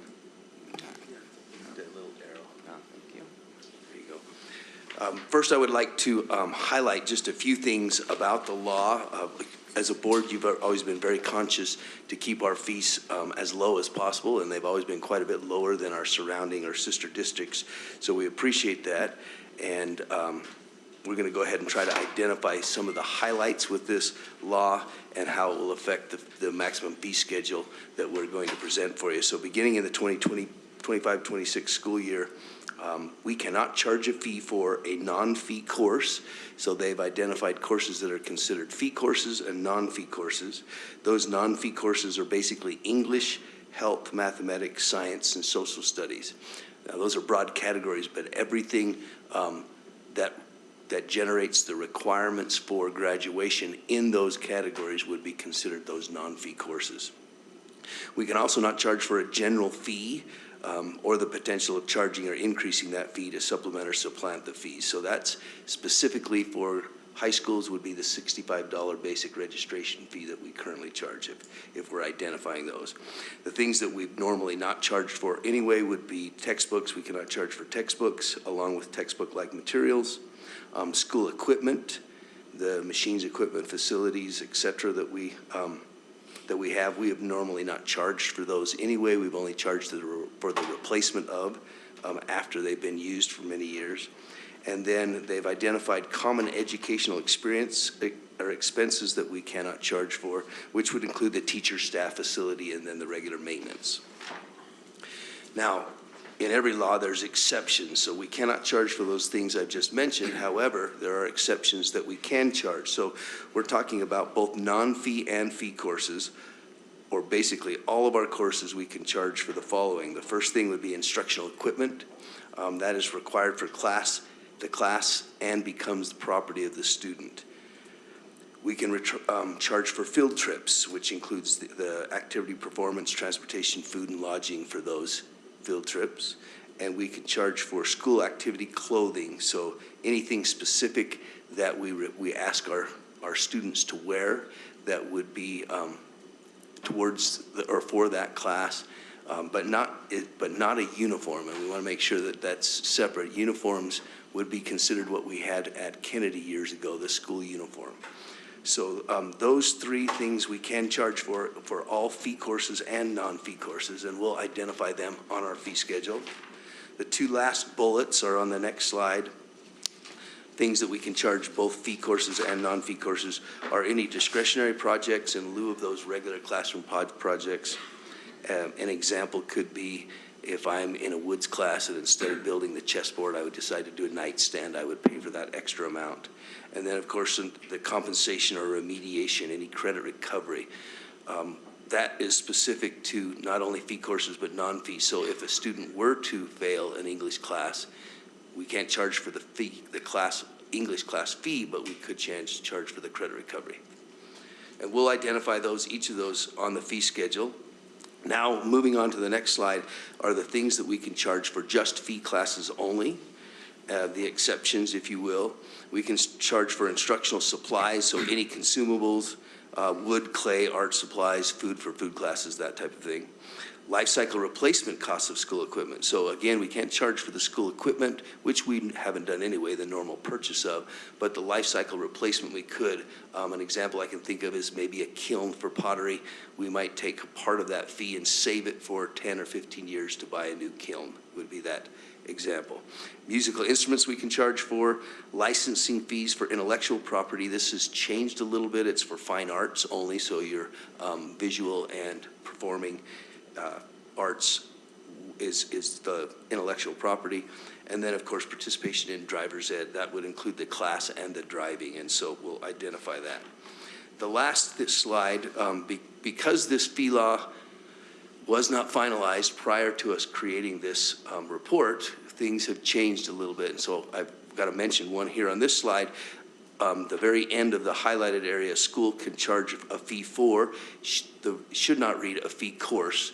It's that they can charge for these three items listed along with the items in the next slide. So we can charge for expenses related to post-secondary related courses, including tuition, college credit exams, and textbooks for our three advanced areas that we have in each of our schools. So AP, IB, and concurrent. We can also charge for extracurricular activities, including the life cycle replacement costs of equipment, and of course the participation in the driver's ed course and after-school driving. So those are things that we can charge for besides non-fee classes and fee classes. So that's all a little bit confusing as you read the law, but I hope I can answer any questions if you have them after we go on. The next slide has directly to do with elementary. This has always been the case, but schools may not require a fee for elementary students. And what this specifically is saying is that an elementary teacher can send a list home of recommended things, but they have to put in what we have in quotation marks, which is notice the items on this list will be used during the regular school day. They may be brought from home on a voluntary basis, otherwise the school will furnish them. So that language has to be specific with the note that we send home to students. Looking forward, beginning in the 26-27 school year, so in the future, an LEA needs to find at least one pathway for a student to be able to take the 24 credits for graduation without charging a fee or it even being fee waiverable. What does that mean exactly? It is that we will try to provide a pathway that won't separate kids in any way or identify them in any way. And what we've looked at as a fee committee is currently we charge for our online classes. And we charge a certain fee up to $30 for those online classes. Students can take them from us, or they can take them through a K-12 program or another accredited program that's supposedly free. However, when they take a class from K-12, for example, they go through what's called the SEATS program, and Granite School District then, for every class that they take and pass, has to pay K-12 out of our WPU to that school. So it's technically not free, if that makes sense to us. And so we have decided that we're not going to charge for our online classes, hopefully to encourage kids to take them from us if they would like to take some of those extra classes. So that will bring some of those students back, and the net positive would be that they'll be taking them from us, and so we're not paying other schools for that amount.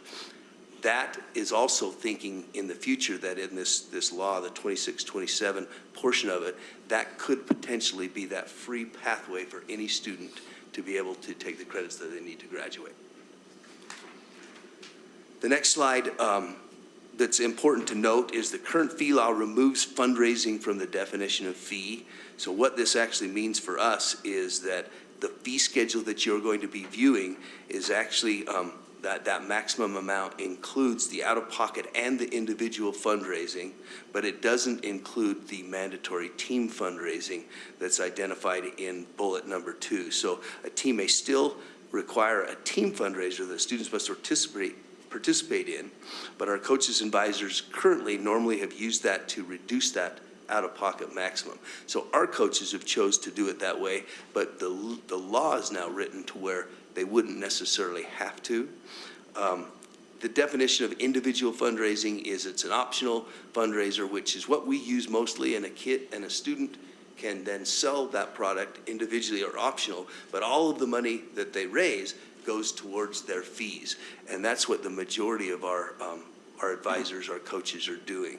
So based on the way that this new law is written, our last bullet is that the fee committee has suggested that because they can still do a required fundraiser, it might be a good idea for us to revisit our fundraising policy just to ensure that it's in line with this and gives good direction to our teachers and coaches and advisors.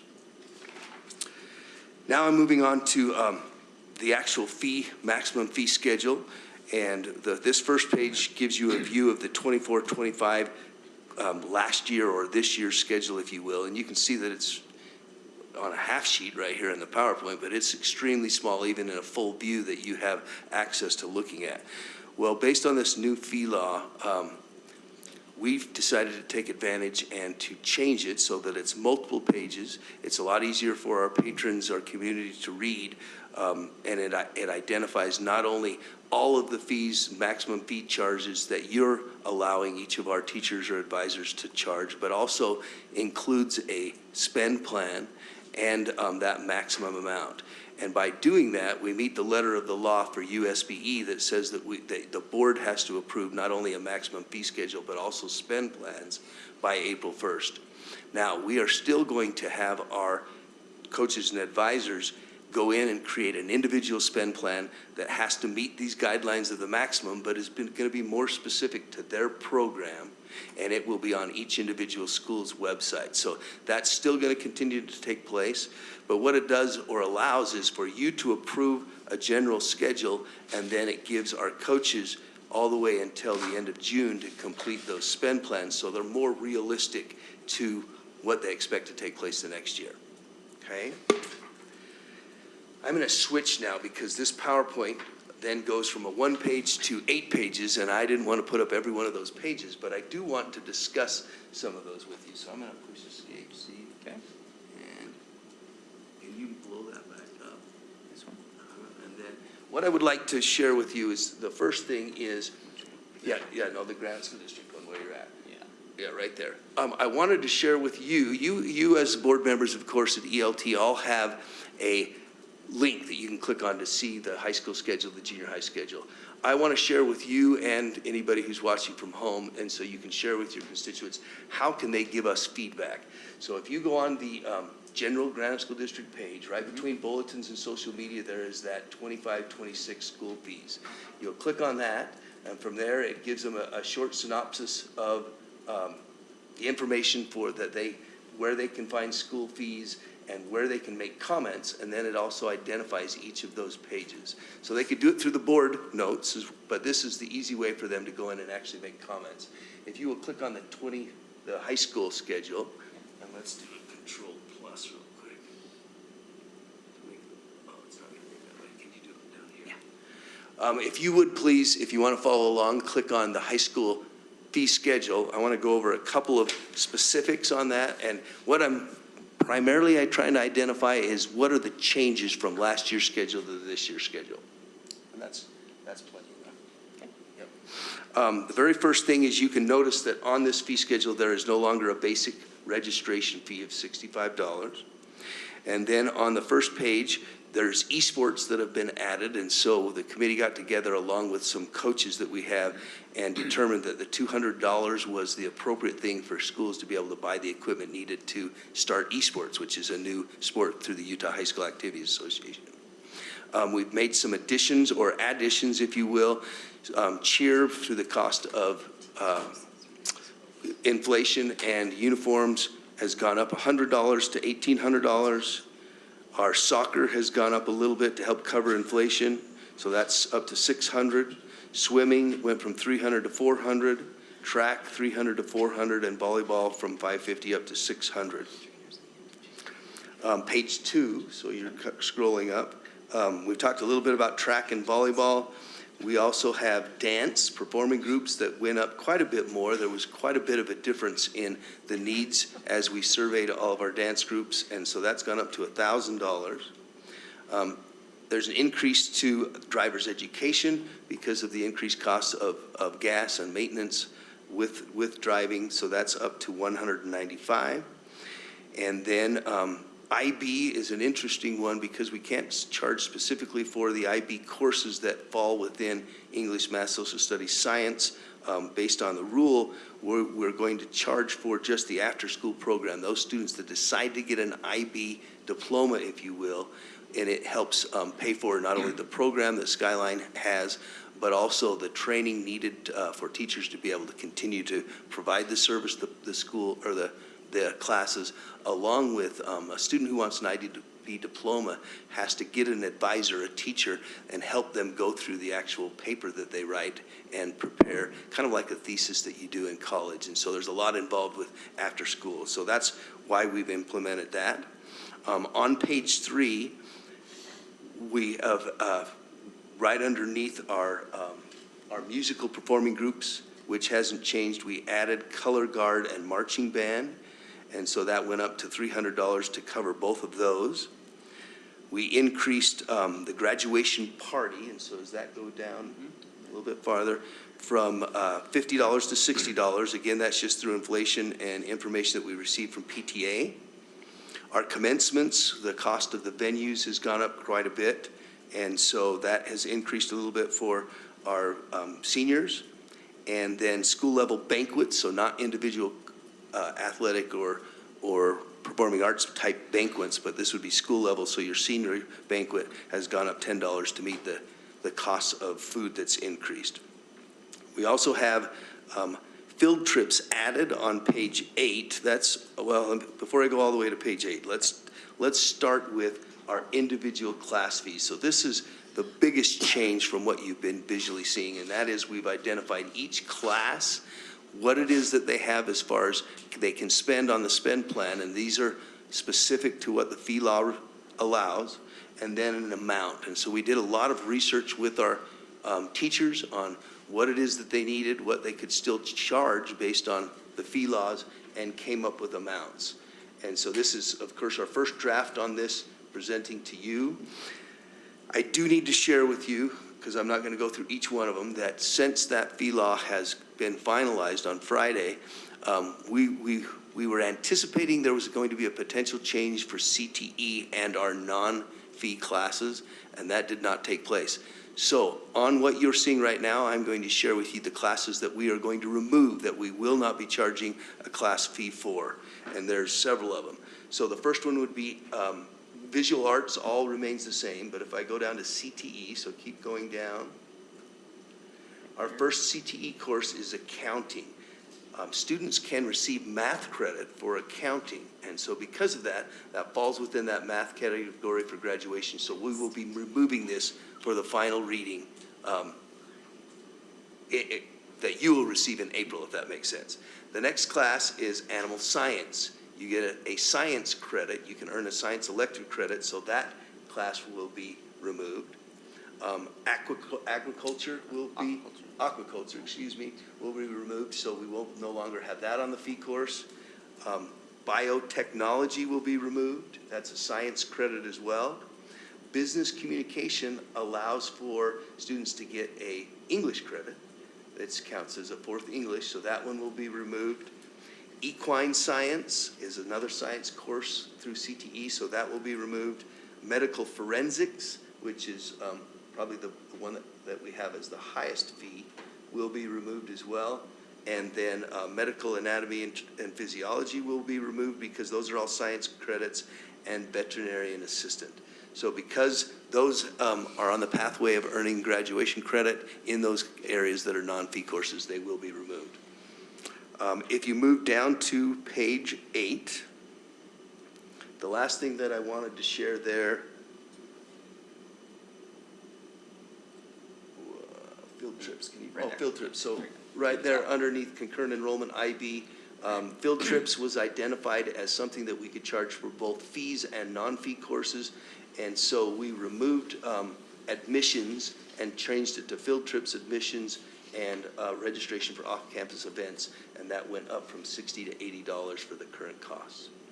So that is our current high school schedule with very, very similar as far as amounts, besides the few changes I identified, except for it's far more specific and meets the letter of the law, and hopefully provides you with more information and possible questions if you have those. We're now going to go on to junior high. Do you want to take questions for each one, or do you want to wait till the end? What would you prefer? Maybe it is easier to take questions for each one. We've got the slide deck, we've got this fee schedule up, so we could take it and do it that way if you'd like. Clark told me I could have his question. I did not. I have one. Go ahead, Connie. So I have a son who teaches science, zoology, and he said, what am I supposed to do? Because he has all of these, lab things to dissect. And he goes, what? So is that any part of? So based on the current fee law, we would not be able to charge students a fee for those. However, Superintendent and Todd have shared all of these other laws and how they've affected the amount of money that we have to be able to divvy out as a board that you have. And so what this will ultimately do is be asking you to hopefully be able to help support these programs that we can no longer charge students fees for, so that they can still receive the same opportunity. And our last slide will kind of explain a little bit of that.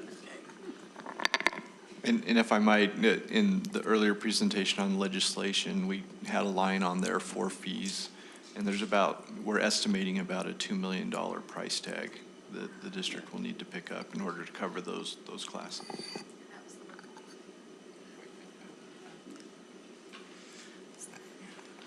So just for clarification, I don't think this should count as my question. A couple of those, like the office professionals, there is a CE course on that as well. Is CE exempt from this, or AP as far as the fees? You can, if it's a CE course, even if you do get credit, can you still? Yes. Yes, based on those exceptions that we tried to identify, you can. Because so you can still credit. And you can charge only for specifics in there. The specifics are for a textbook, for them receiving any type of college credit or tuition, and or taking the test in any of those areas. So if they need supplies for that class, then it would come out of what we have to provide. Is that what you're saying? So there's fees, but then what, would we have extra money we need to come up with for those classes, or would they be able to cover it with that fee? So are you talking about an example of like concurrent enrollment? Concurrent enrollment English, for Like one of them you said was the business office specialist. Business office specialist, which has a concurrent enrollment offering as well as the regular one. So we can't charge for the regular one, but we can for the concurrent enrollment? Well, we wouldn't be able. Does that need to be on there? We wouldn't be able to charge just a class fee for instructional supplies and those items. Am I saying this right? So we wouldn't be able to charge for the things that it identified that we can't charge for non-fee classes. So the instructional supplies is probably the main thing there. But then we have the exception of what we can charge for would be their tuition their books, their, any college credit, So that that's kind of what thing. So that we can still charge for when they are identified as any concurrent IB or AP class, Okay. even if they fall in the non-fee course. So I guess that's why, do we need to have that listed on here, that for any course that is a concurrent enrollment or IB, there may be, like, does that make sense? Is that on, I didn't see it. It does, and it's down here on the bottom. If you go down to the bottom, is your, I right thought there. So the cost, concurrent enrollment, and it looks like this is where you're saying, and we need to put a note, Steve, that we need to include. Oh, there it is. Okay, I all was of looking those at the things. other course fee maximums. Include the other Sorry, items my on the apologies. description. But we need to include tuition, college credit. We'll be specific with exactly what the law says. Yeah, Good- just good- because. good question. So this is my question that counts. First of all, I noticed that you have music listed on there several different places. I'm not sure that that's super clear, and would suggest that you list it in one place. Performing arts course maximums would be fine, but I'm not sure why we have to list it under, do we have to list it under extracurricular because it's listed up there as well? But I asked this last year, and brought up the point that it hasn't been raised as far as I can remember since I was teaching in the district, the fee for the rental. And the instruments that they're renting are instruments, are rentals that would cost them upwards of $300 to $500 to rent from a store. But yet we still have it sat at $75. Have you talked to the teachers about this and gotten their opinion? And if so, why is it that they're still, we've raised everything else for inflation, but we've kept this for 25 years at $75 for a fee rental for an instrument? It's a great question, and what I haven't done, and I always like to do between this session and next session, is go to individual. What I've done is shared this with all of our principals and all of our curriculum specialists and asked them for support in going out and reaching to the schools. And then usually in the next 30 days, I do the very best I can to try to identify some of these. So I will reach out so that I can give you better information on that specifically. All I can say is I believe it was last year, and it could have even been the year before, I can't remember. I went out and spoke to 3 different schools and 2 different junior highs, and they were charging less than that $75 amount. They did share with the same concern that it isn't probably as high as they need. However, they weren't charging the full amount because they were continually worried about bringing in students for their program. And so what we did is we went through and looked at spend plans, and I went through all high school spend plans and then all junior high spend plans, and identified, even though some of them are quite a bit lower than what we charged last year as far as maybe potential class fees, we took the amount that we're actually charging and placed that in this, hoping that we would get some feedback, but that we're physically responsible for our students as well. So nobody is charging, even, there are people who are charging the maximum, I don't want to say that, but the vast majority of them are not. And their rationale was prior, I'm still trying to grow my program or that type of thing. So anyway, it's good both ways, but I will make sure that I get more information for you. Well, and I don't believe, just to point out, the rental, an instrument rental is not a part of a fee schedule. We don't have to put that on a fee schedule, or a fee, On a spend plan? A spend plan. Not on the spend plan, they don't, but they have to have it listed when we look at the bookkeeping amounts through accounting. So good point. Going to advocate for maybe some communication, especially with our high schools, because I think they would like to see that. Could do that. We can work with Tim and Noemi on that as well. Yeah, thanks. Oh, I wanted to answer, you had another question about why it's in 2 separate places. And can I speak to that? Sure. The fee committee, in looking at that, identified we have performing groups that are extracurricular, and we have the class fees.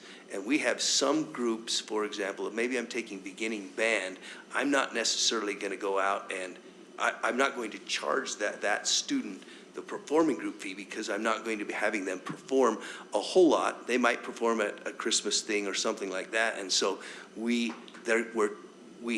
giving them the potential to charge less for individual classes, but they can't charge for both, which means I can't, if I'm going to choose this my concert band to be a performing group, then I can charge the maximum fee under performing groups extracurricular, but I can't charge them a class fee.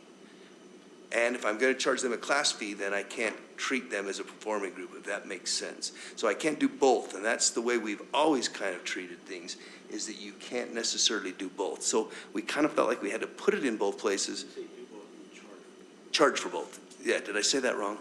If they do both, you can charge for both? No, you cannot charge for both. You can only charge either for a class fee, which very few of our teachers do because they charge as a performing group because most of them perform.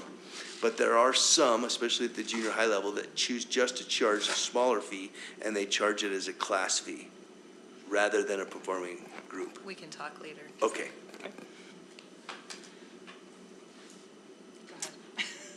Any other high school questions? Okay. We'll move over to junior high fees then. Junior high is also that one page. We've also expanded that this year. This one is 3 pages long for the junior highs. One of the reasons why we met with the fee committee for so long is we thought this was overall layout was more informative to parents and describing everything for parents to see and what our advisors and coaches and teachers could include in their spend plans. Below are the changes to the schedule for this year. We increased the student fee for student travel maximum for field trips, admissions and registration to off-campus events from $60 to $80. That matches what we did for the high schools as well. We increased the fee for under sports fees. Coach advisor runs sports camps. That's moved from $50 to $75. Keep up with the cost for that. And the final one was actually a decrease in a fee for extracurricular activity for dance performing groups. We moved that from $400 to $200. And again, that's with Craig looking at all of these spend plans, and no one was even coming close to the $400, so we reduced that down to the $200 for that. And those are all the changes for junior highs. Any questions on junior high? All right, moving to elementary. Elementary, again, cannot charge within inside the school day for most things. The only thing that's been added on there is the field trips, and that one was added just to match like we do for our junior highs and high schools, where field trips for admissions, registration, off-campus events is increased from $60 to $80. We increased the maximum fee cap from $400 to $500 to match those overall increases. And there was also a decrease in the fee under extracurricular activities for STEM Club from $100 to $50, looking at those spend plans. Decrease that amount. Really easy for elementary school. And then, as Craig mentioned, that disclaimer for teachers, if they want to have volunteered for supplies brought into the classroom, we just have to put that disclaimer on the disclosure.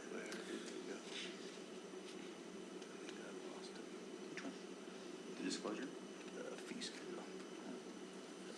All right, and then the final one is non-waivable fees. So we added a line this year. This one is for replacement of the student IDs for the bus passes. As you all know, the students are now required to have a bus pass to get on a bus, a student ID.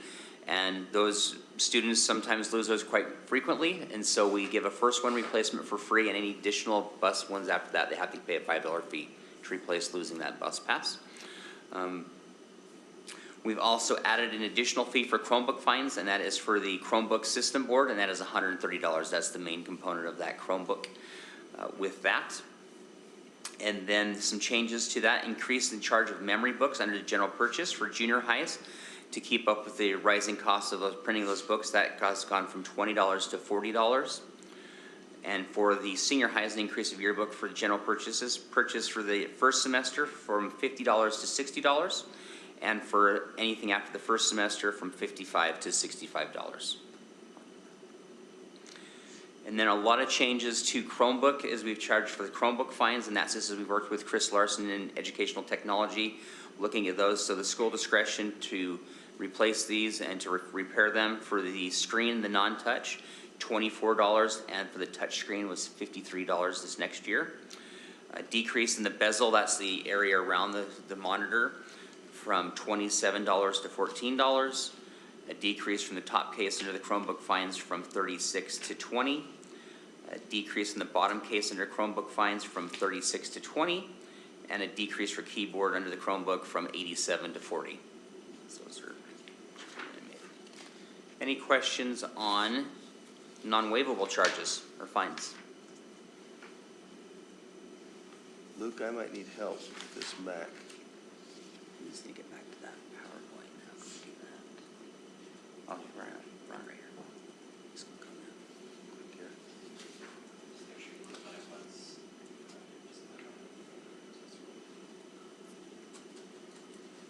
Like that. Perfect. So final slide in summary of our first reading, our new maximum fee schedule result in a loss of funding for following areas for schools.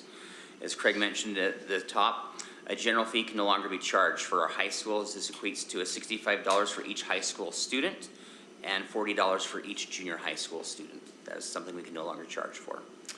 Class fees cannot be charged for English, health, math, social studies, and science. This includes classes that count towards graduation credit in the areas mentioned above, such as areas as world languages. If a student takes advanced world languages, they can use that for an English credit, CTE science, and CTE math classes. So something that the board will have to consider is they will need to develop a plan to support schools with this lost revenue, as Todd mentioned, to the tune of about $2 million. This could be done through fundraising, district support, or a combination of the two. And that's what we have for our fee schedule for first reading. Any questions? Any further questions? Okay, it's a first reading, so I will entertain a motion.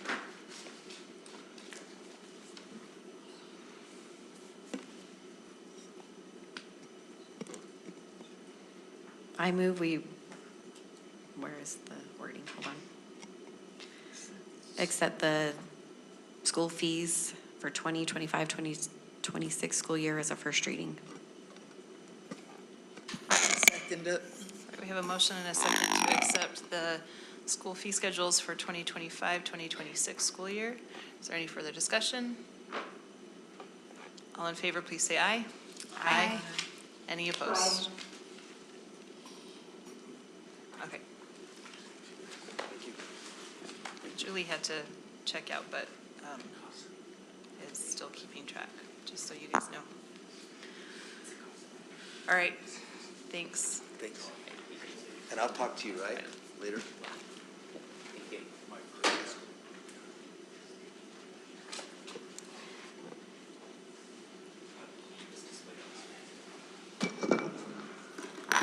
While he's walking up, can I just make sure everybody's aware that the biggest decline for schools is that general fee. If you go to a school, 2,000 kids times $65, you're getting to that $150,000 range. And every single one of our schools is going to lose that money that gives the school the ability to kind of maneuver and take care of the classes that need stuff for dissecting or supplies or everything. So that it really loses flexibility.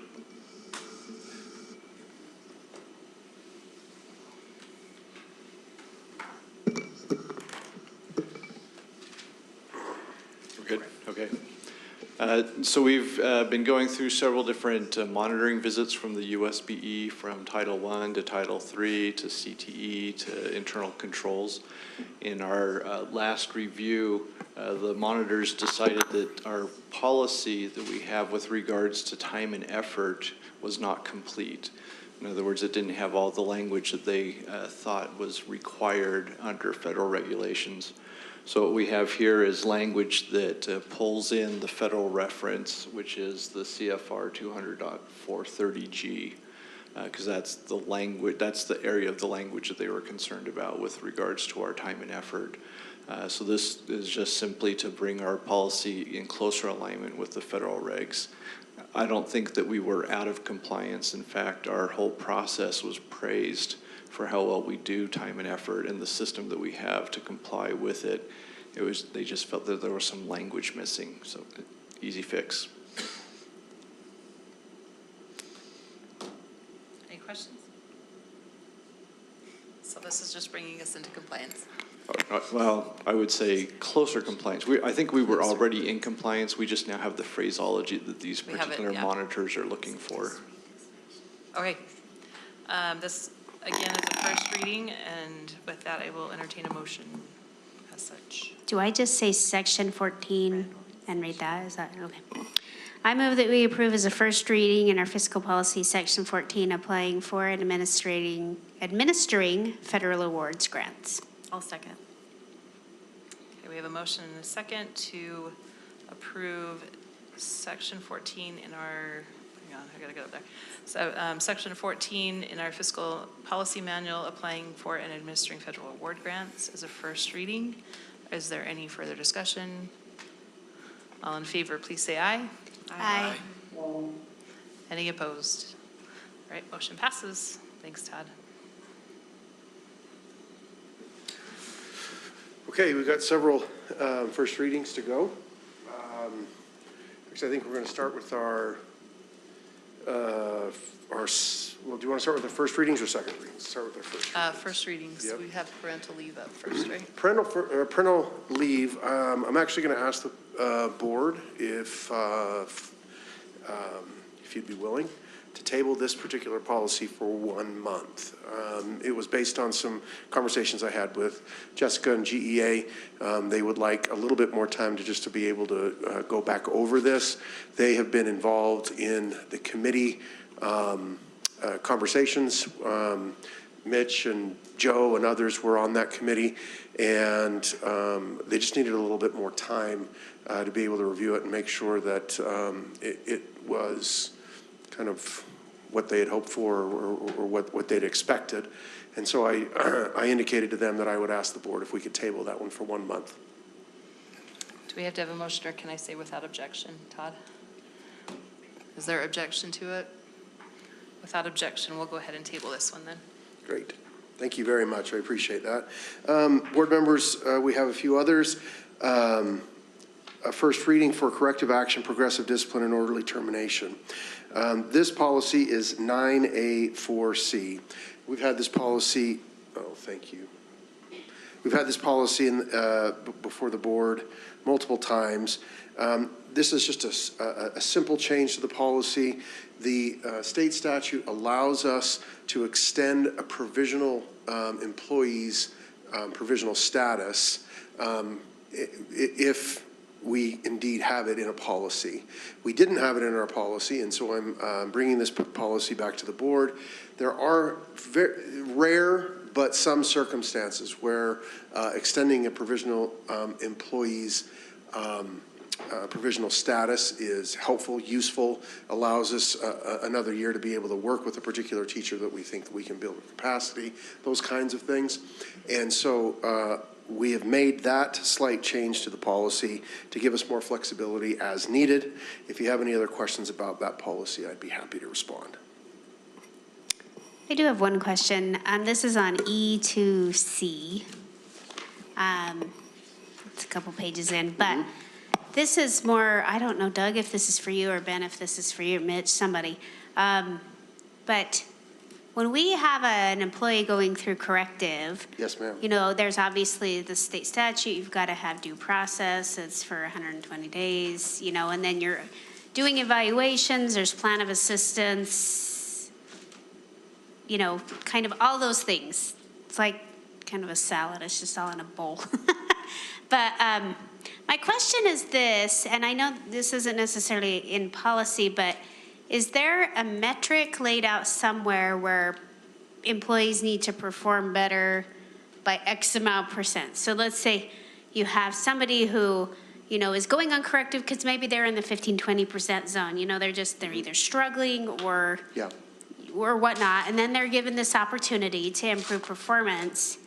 And then let's say they improve to 25%, which is improvement, right? By definition, it's better than the 15-20. But at the end of the day, if we're still looking at this as a whole, we have an employee who is only performing at, 25%, which to me isn't great. Right. So how do you define improvement as this policy is explaining without the metric attached? That's what I'm It's an excellent question. So let me respond, and please jump in, anybody else who would like to respond. Essentially, what you're describing is corrective action for performance, and we have essentially two kinds of corrective action. Excuse me, corrective action for conduct versus corrective action for performance. On this side, corrective action performance is generally rated through class observations and through our annual and, well, biannual evaluations. We also ask principals and directors of various departments to collect other lines of evidence as well. And so the idea is that with our evaluations, there is a very specific matrix in the evaluation itself and in the observations itself that rate the teachers based on their performance on all of the standards that we've identified. And so we have all the standards listed in those evaluations, all the standards listed in those observations, and they're rated based on their proficiency with respect to each of those standards. And so we can demonstrate growth or lack of growth through the evaluation and through the observation process. And then we also, in addition to that, ask principals and ask directors to provide other lines of evidence as well, whether that's a survey data from the school, communications with parents. There's a whole variety of things. Students that check out of a class. There's all kinds of things that could provide additional lines of evidence as well. But the quantitative type data that you're referring to is in the evaluation tools that we use that are in Frontline. Right, and you know, I can have a deeper conversation later, but I think my concern with this is what does improvement look like? Because even in the data within which you're speaking, you know, you could still say, yeah, it's improvement, 10% better improvement, but it's like really not building us up to where we want that person to be, regardless of position, right? I'm not just attacking teachers, please. You said teachers, but I did not say teachers. I'm talking employees. That's why I said principals and directors, right? Because we're talking about departments and schools. You also pointed to E2C, which also requires us to do a plan of assistance. So for anyone who is under corrective for performance, before they can move through that corrective process and hopefully build their capacity, or before we would actually seek for separation, they have to go through what's called a plan of assistance. And that plan of assistance is a very specific plan that identifies goals, identifies goals for growth, goals for improvement, and measures those goals over a period of several weeks. You mentioned 120 days. It actually can't go beyond 120 days, but typically it's 6 to 10 weeks, a plan of assistance, depending on the type of employee and depending on the need. Their improvement or their progress will be tracked through this plan of assistance before either, hopefully, their capacity is built, or they'll be moved towards separation. Okay. Did you ask me? In that plan of assistance, you usually outline specific expectations that they're going to meet. And it's not like, oh, you improved by a certain percentage. It's, did you start your class with a starter? And if I came and I watched and you didn't do it, you didn't do it. It's not like, well, you did it one more time than you did, then that's not it. It's expected. It's written into the plan. You've got to do these kinds of things to improve. And it's pretty easy to say, yeah, you're making the gains we want to see, or it's not, or you're not. And it becomes more of a you did it or you didn't, as opposed to, well, you got a little bit better. Right. And I will mention as well that we are moving away from behavior goals toward outcome-based goals. So a teacher would be required to improve, say, the proficiency of their students a certain amount during that plan of assistance, or an individual custodian might be required to increase their performance on their vector score by a certain amount during that plan of assistance, if that makes sense. So we are trying to quantify those outcomes so that we can measure those, yeah. I think the simplest way to put it is just simply that you have to be effective according to the evaluation rubric.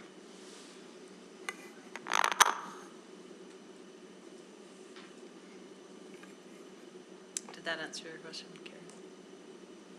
Sure. All right, are there any other questions? Okay, seeing none, I will entertain a motion as a first reading. I move we accept Article 9A 4C, corrective action, progressive discipline, and orderly termination for a first reading. I'll second it. Do we have a motion and a second to accept Article 9A 4C, corrective action, progressive discipline, and orderly termination as a first reading? Are there any further comments? All in favor, please say aye. Aye. Aye. Aye. Any opposed? Okay, thanks.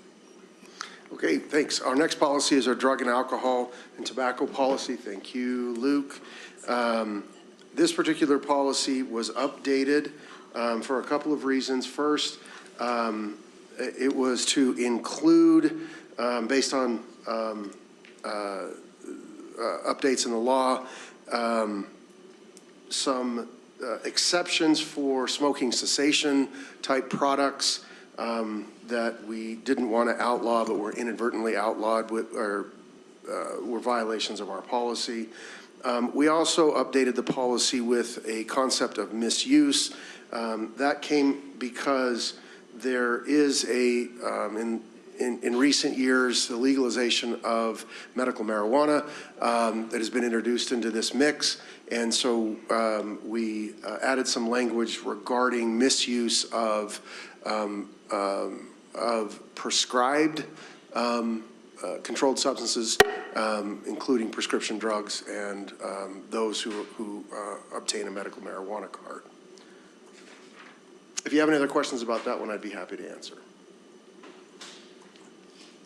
Any questions? Okay, I can entertain a motion, first reading on this. I move that we accept Article 9A 1B, drugs, alcohol, and tobacco as a first reading. I'll second.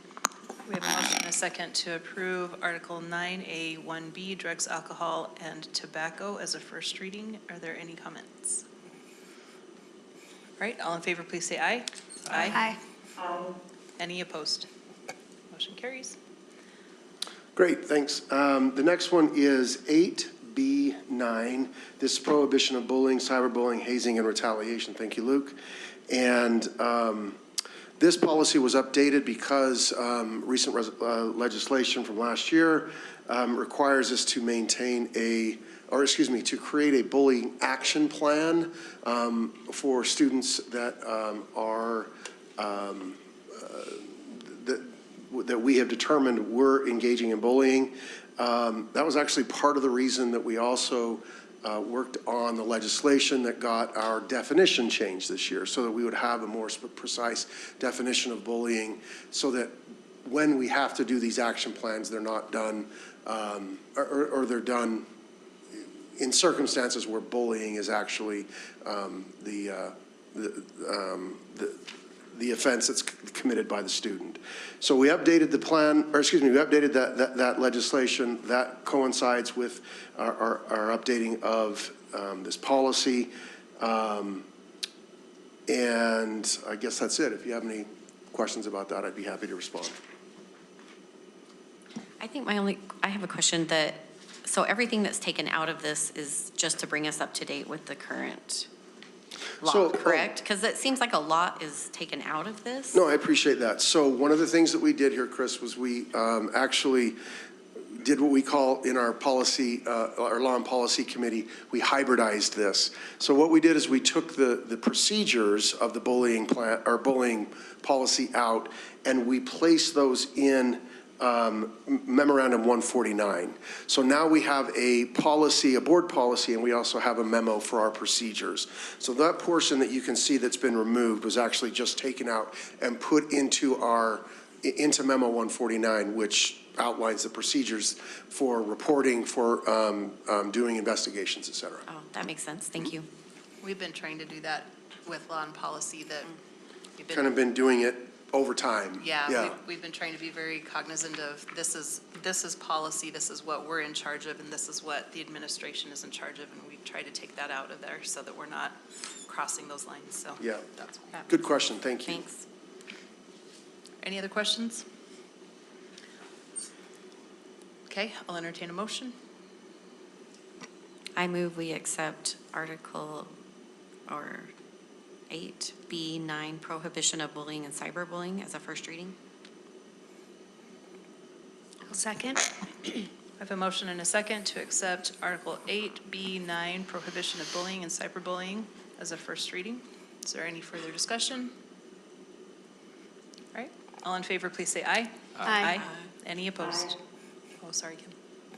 Thanks.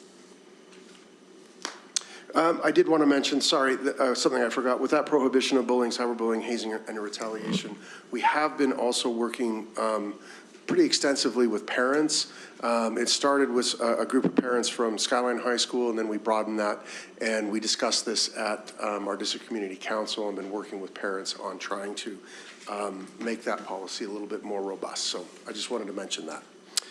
Next, we're going to move to our second readings, and we have two policies on second reading. The first, you'll recall, is our student code of conduct policy. This is a very simple fix to that policy. This is 8B12. There it is. This simply provides a provision in the policy that that defines what making false claims and reports of a threat of an emergency at a school look like, and prescribes the appropriate discipline for making those false claims. That was required to be in the policy by statute, and so we added that to 8B12. If you have any other questions about that one, I'm happy to respond. Any questions? All right. I move that we accept as a second and final reading Article 8B12, Student Code of Conduct and Discipline of Students. Second. I have a motion and a second to accept Article 8B12, Student Code of Conduct and Discipline of Students as a second and final reading. Is there any further discussion? All in favor, please say aye. Aye. Any opposed? All right, motion carries. Great. The last one we have is Article 5C9. And this is, again, for a second and final reading. This policy was updated to include some language regarding new driving laws and the use of cell phones. It also includes a section that we created that is basically what employees should do when using district vehicles in the case of an accident, or and requirements for appropriate use of a district vehicle. Those changes to the policy came at the request of our CTE department, and based on some vehicle usage that they've been involved with, and so we updated the policy based on that request as well. If you have any other questions, I'd be happy to respond. Questions? I thought we had talked about putting something about the police in here and police cars. Oh, we exempted police cars from this, so I'm glad you brought that up. Okay. The police cars actually, Chief, if he's still here, can attest. They have their own policy in Okay. the police. So it doesn't need to be a double. Correct. Okay. Yeah, so we don't need to. That was one question I had because I know we Yep. had talked about it before. You so did, yeah, thank and you. I apologize for not mentioning that before. Are there any other questions? I'll entertain a motion. I move that we approve Article 5C9 Vehicle Use Standards as a second and final reading. Second. We have a motion and a second to accept Article 5C9 Vehicle Use Standards as a second and final reading. Any further comments? All in favor, please say aye. Aye. Aye. Any opposed? Motion carries. Awesome, thank you, Board. Karen, or any others, if you have additional questions about, like, the policies that I didn't really address tonight, please feel free to reach out. I'd be happy to discuss any of these policies with you further, or answer any additional questions, okay? Thanks. Okay, we're going to go on superintendent report.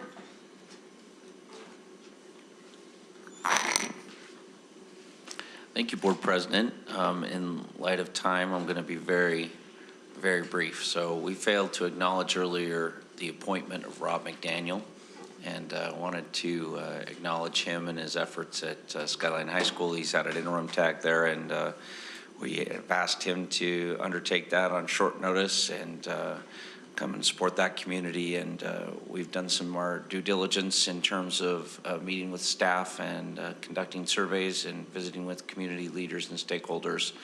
They requested that he remain at Skyline High, and so his appointment this evening is an acknowledgement of his hard work, and thank you for your support of that. Wanted to talk about Kearns Junior High, and in light of Social Workers Week, it's appropriate to acknowledge the great and tremendous efforts being made by so many of our staff to support our schools. And Karen discussed this a little bit earlier, but I just wanted to give a shout out to those wonderful folks as well. I want to give a shout out to the Olympus High student section. They are incredible. I went to their state semifinal basketball game last week. They remembered who I was, which is not, people don't care who I am, that's fine. But they're just fun and they're great, and I've gotten to know a few of those students, and they just had a tremendous turnout and blew Timpview out of the water, both on the court and in the student section. So they have some awesome cheers, and they're just very positive, and they're just doing a great job in establishing a quality culture up there of how we should support our sports teams. Olympus is one of those true community schools, and the community is highly engaged in a variety of activities, and it's great to see the success they're experiencing on the basketball court. So I also got to go to one of their girls basketball semifinal games, and it was a very difficult and challenging game. But the team played with so much determination, and they didn't quit despite being down to Bountiful by a large amount, and it was tremendous to see their character on display. Speaking of which, I also had opportunity to visit the district dance competition, and I wanted to recognize the great efforts being made by our district art folks to provide those opportunities to our students. And I got to see every junior high and high school dance team perform that evening, and got to even see my niece perform. They did recognize me there, and I would give a shout out to my sister-in-law for booing me when they did so. That was nice of her to acknowledge me. So, but just some great things happening within our schools, and again, grateful to be a part of Granite and the community that we represent and serve. Superintendent. Kim, do you have anything? I do not have any updates this month. Okay, thanks. Connie? Just that USBA has their spring regional meetings on the 12th at 6 o'clock. And if you can attend, let Stacy know, because they do serve dinner. And they just want to count. Also, there's a website, Utah Loves Public Schools, that is really advocating for public schools, and so become familiar with it, and if you can help with passing the word along, it would be great. Other than that, yes. Go ahead, Chris. I don't have anything to report. The Budget Committee, we're going to meet quarterly, most likely, or as needed, not monthly. In speaking with Todd, we're going to do it around pertinent things to happening in the district, so budget formation, things like that, because we feel like that would be a better use of our our committee's time. So we will come out with a schedule shortly and then go from there. Thanks. Thanks, Karen. Good news on the benefits front from our benefits meeting I attended. I ended last year at the 91% loss ratio, which is phenomenal. So that's even 3% better than last year. Last year was 94%, and not last year, the year before that. You know how it works. Anyway, so sitting at a 91% stop loss ratio is really good. Also, some good news is pharmacy, with our really big push with using Express Scripts and also trying to get people on generics. 85% of the scripts are now generics, which is actually helping our pharmacy costs a lot. Another win, I think, is that more and more of our employees, and this has been a big focus of the benefits committee, but also specifically in HR that's working with this, is to get people to use the preventative mental health tools that are there and to get help when they need it on the front end of it and before they're in crisis. And so that has become one of our biggest diagnostic measures for our medical teams, or our coming in on the claims is, so, there's a cost to that, but it's a good thing because the cost is coming on the preventative side of things, which is a cheaper cost than on the clinical inpatient, side of things. And so we're celebrating that too. There'll be a mammogram bus coming up next month, April 15th, 16th, and 17th for Select Health members, April 15th and 17th for Regents members. So anyway, just wanted to give a few little, obviously insurance costs still are going up and we fight that a lot. Inflation, insurance costs are not immune to the inflationary costs that we're all dealing with on everything else, but we're celebrating their current numbers. Thanks, Karen. Clark? I have nothing further. All right. And you guys all got my update from Law and Policy because I wanted you to have it before board meeting. I will say that District Community Council, just so you're aware, is next week, March 11th, at Bonneville Junior High from 6 to 7:30. So please let your community councils know so that they can send a representative if you get a chance. They will obviously also be reminded from our somebody, I don't know who sends that out. Trinda sends it out. And with that, we have reached the end of our agenda, so we can go ahead and adjourn. Move to adjourn. We actually don't need a motion. We just found that out.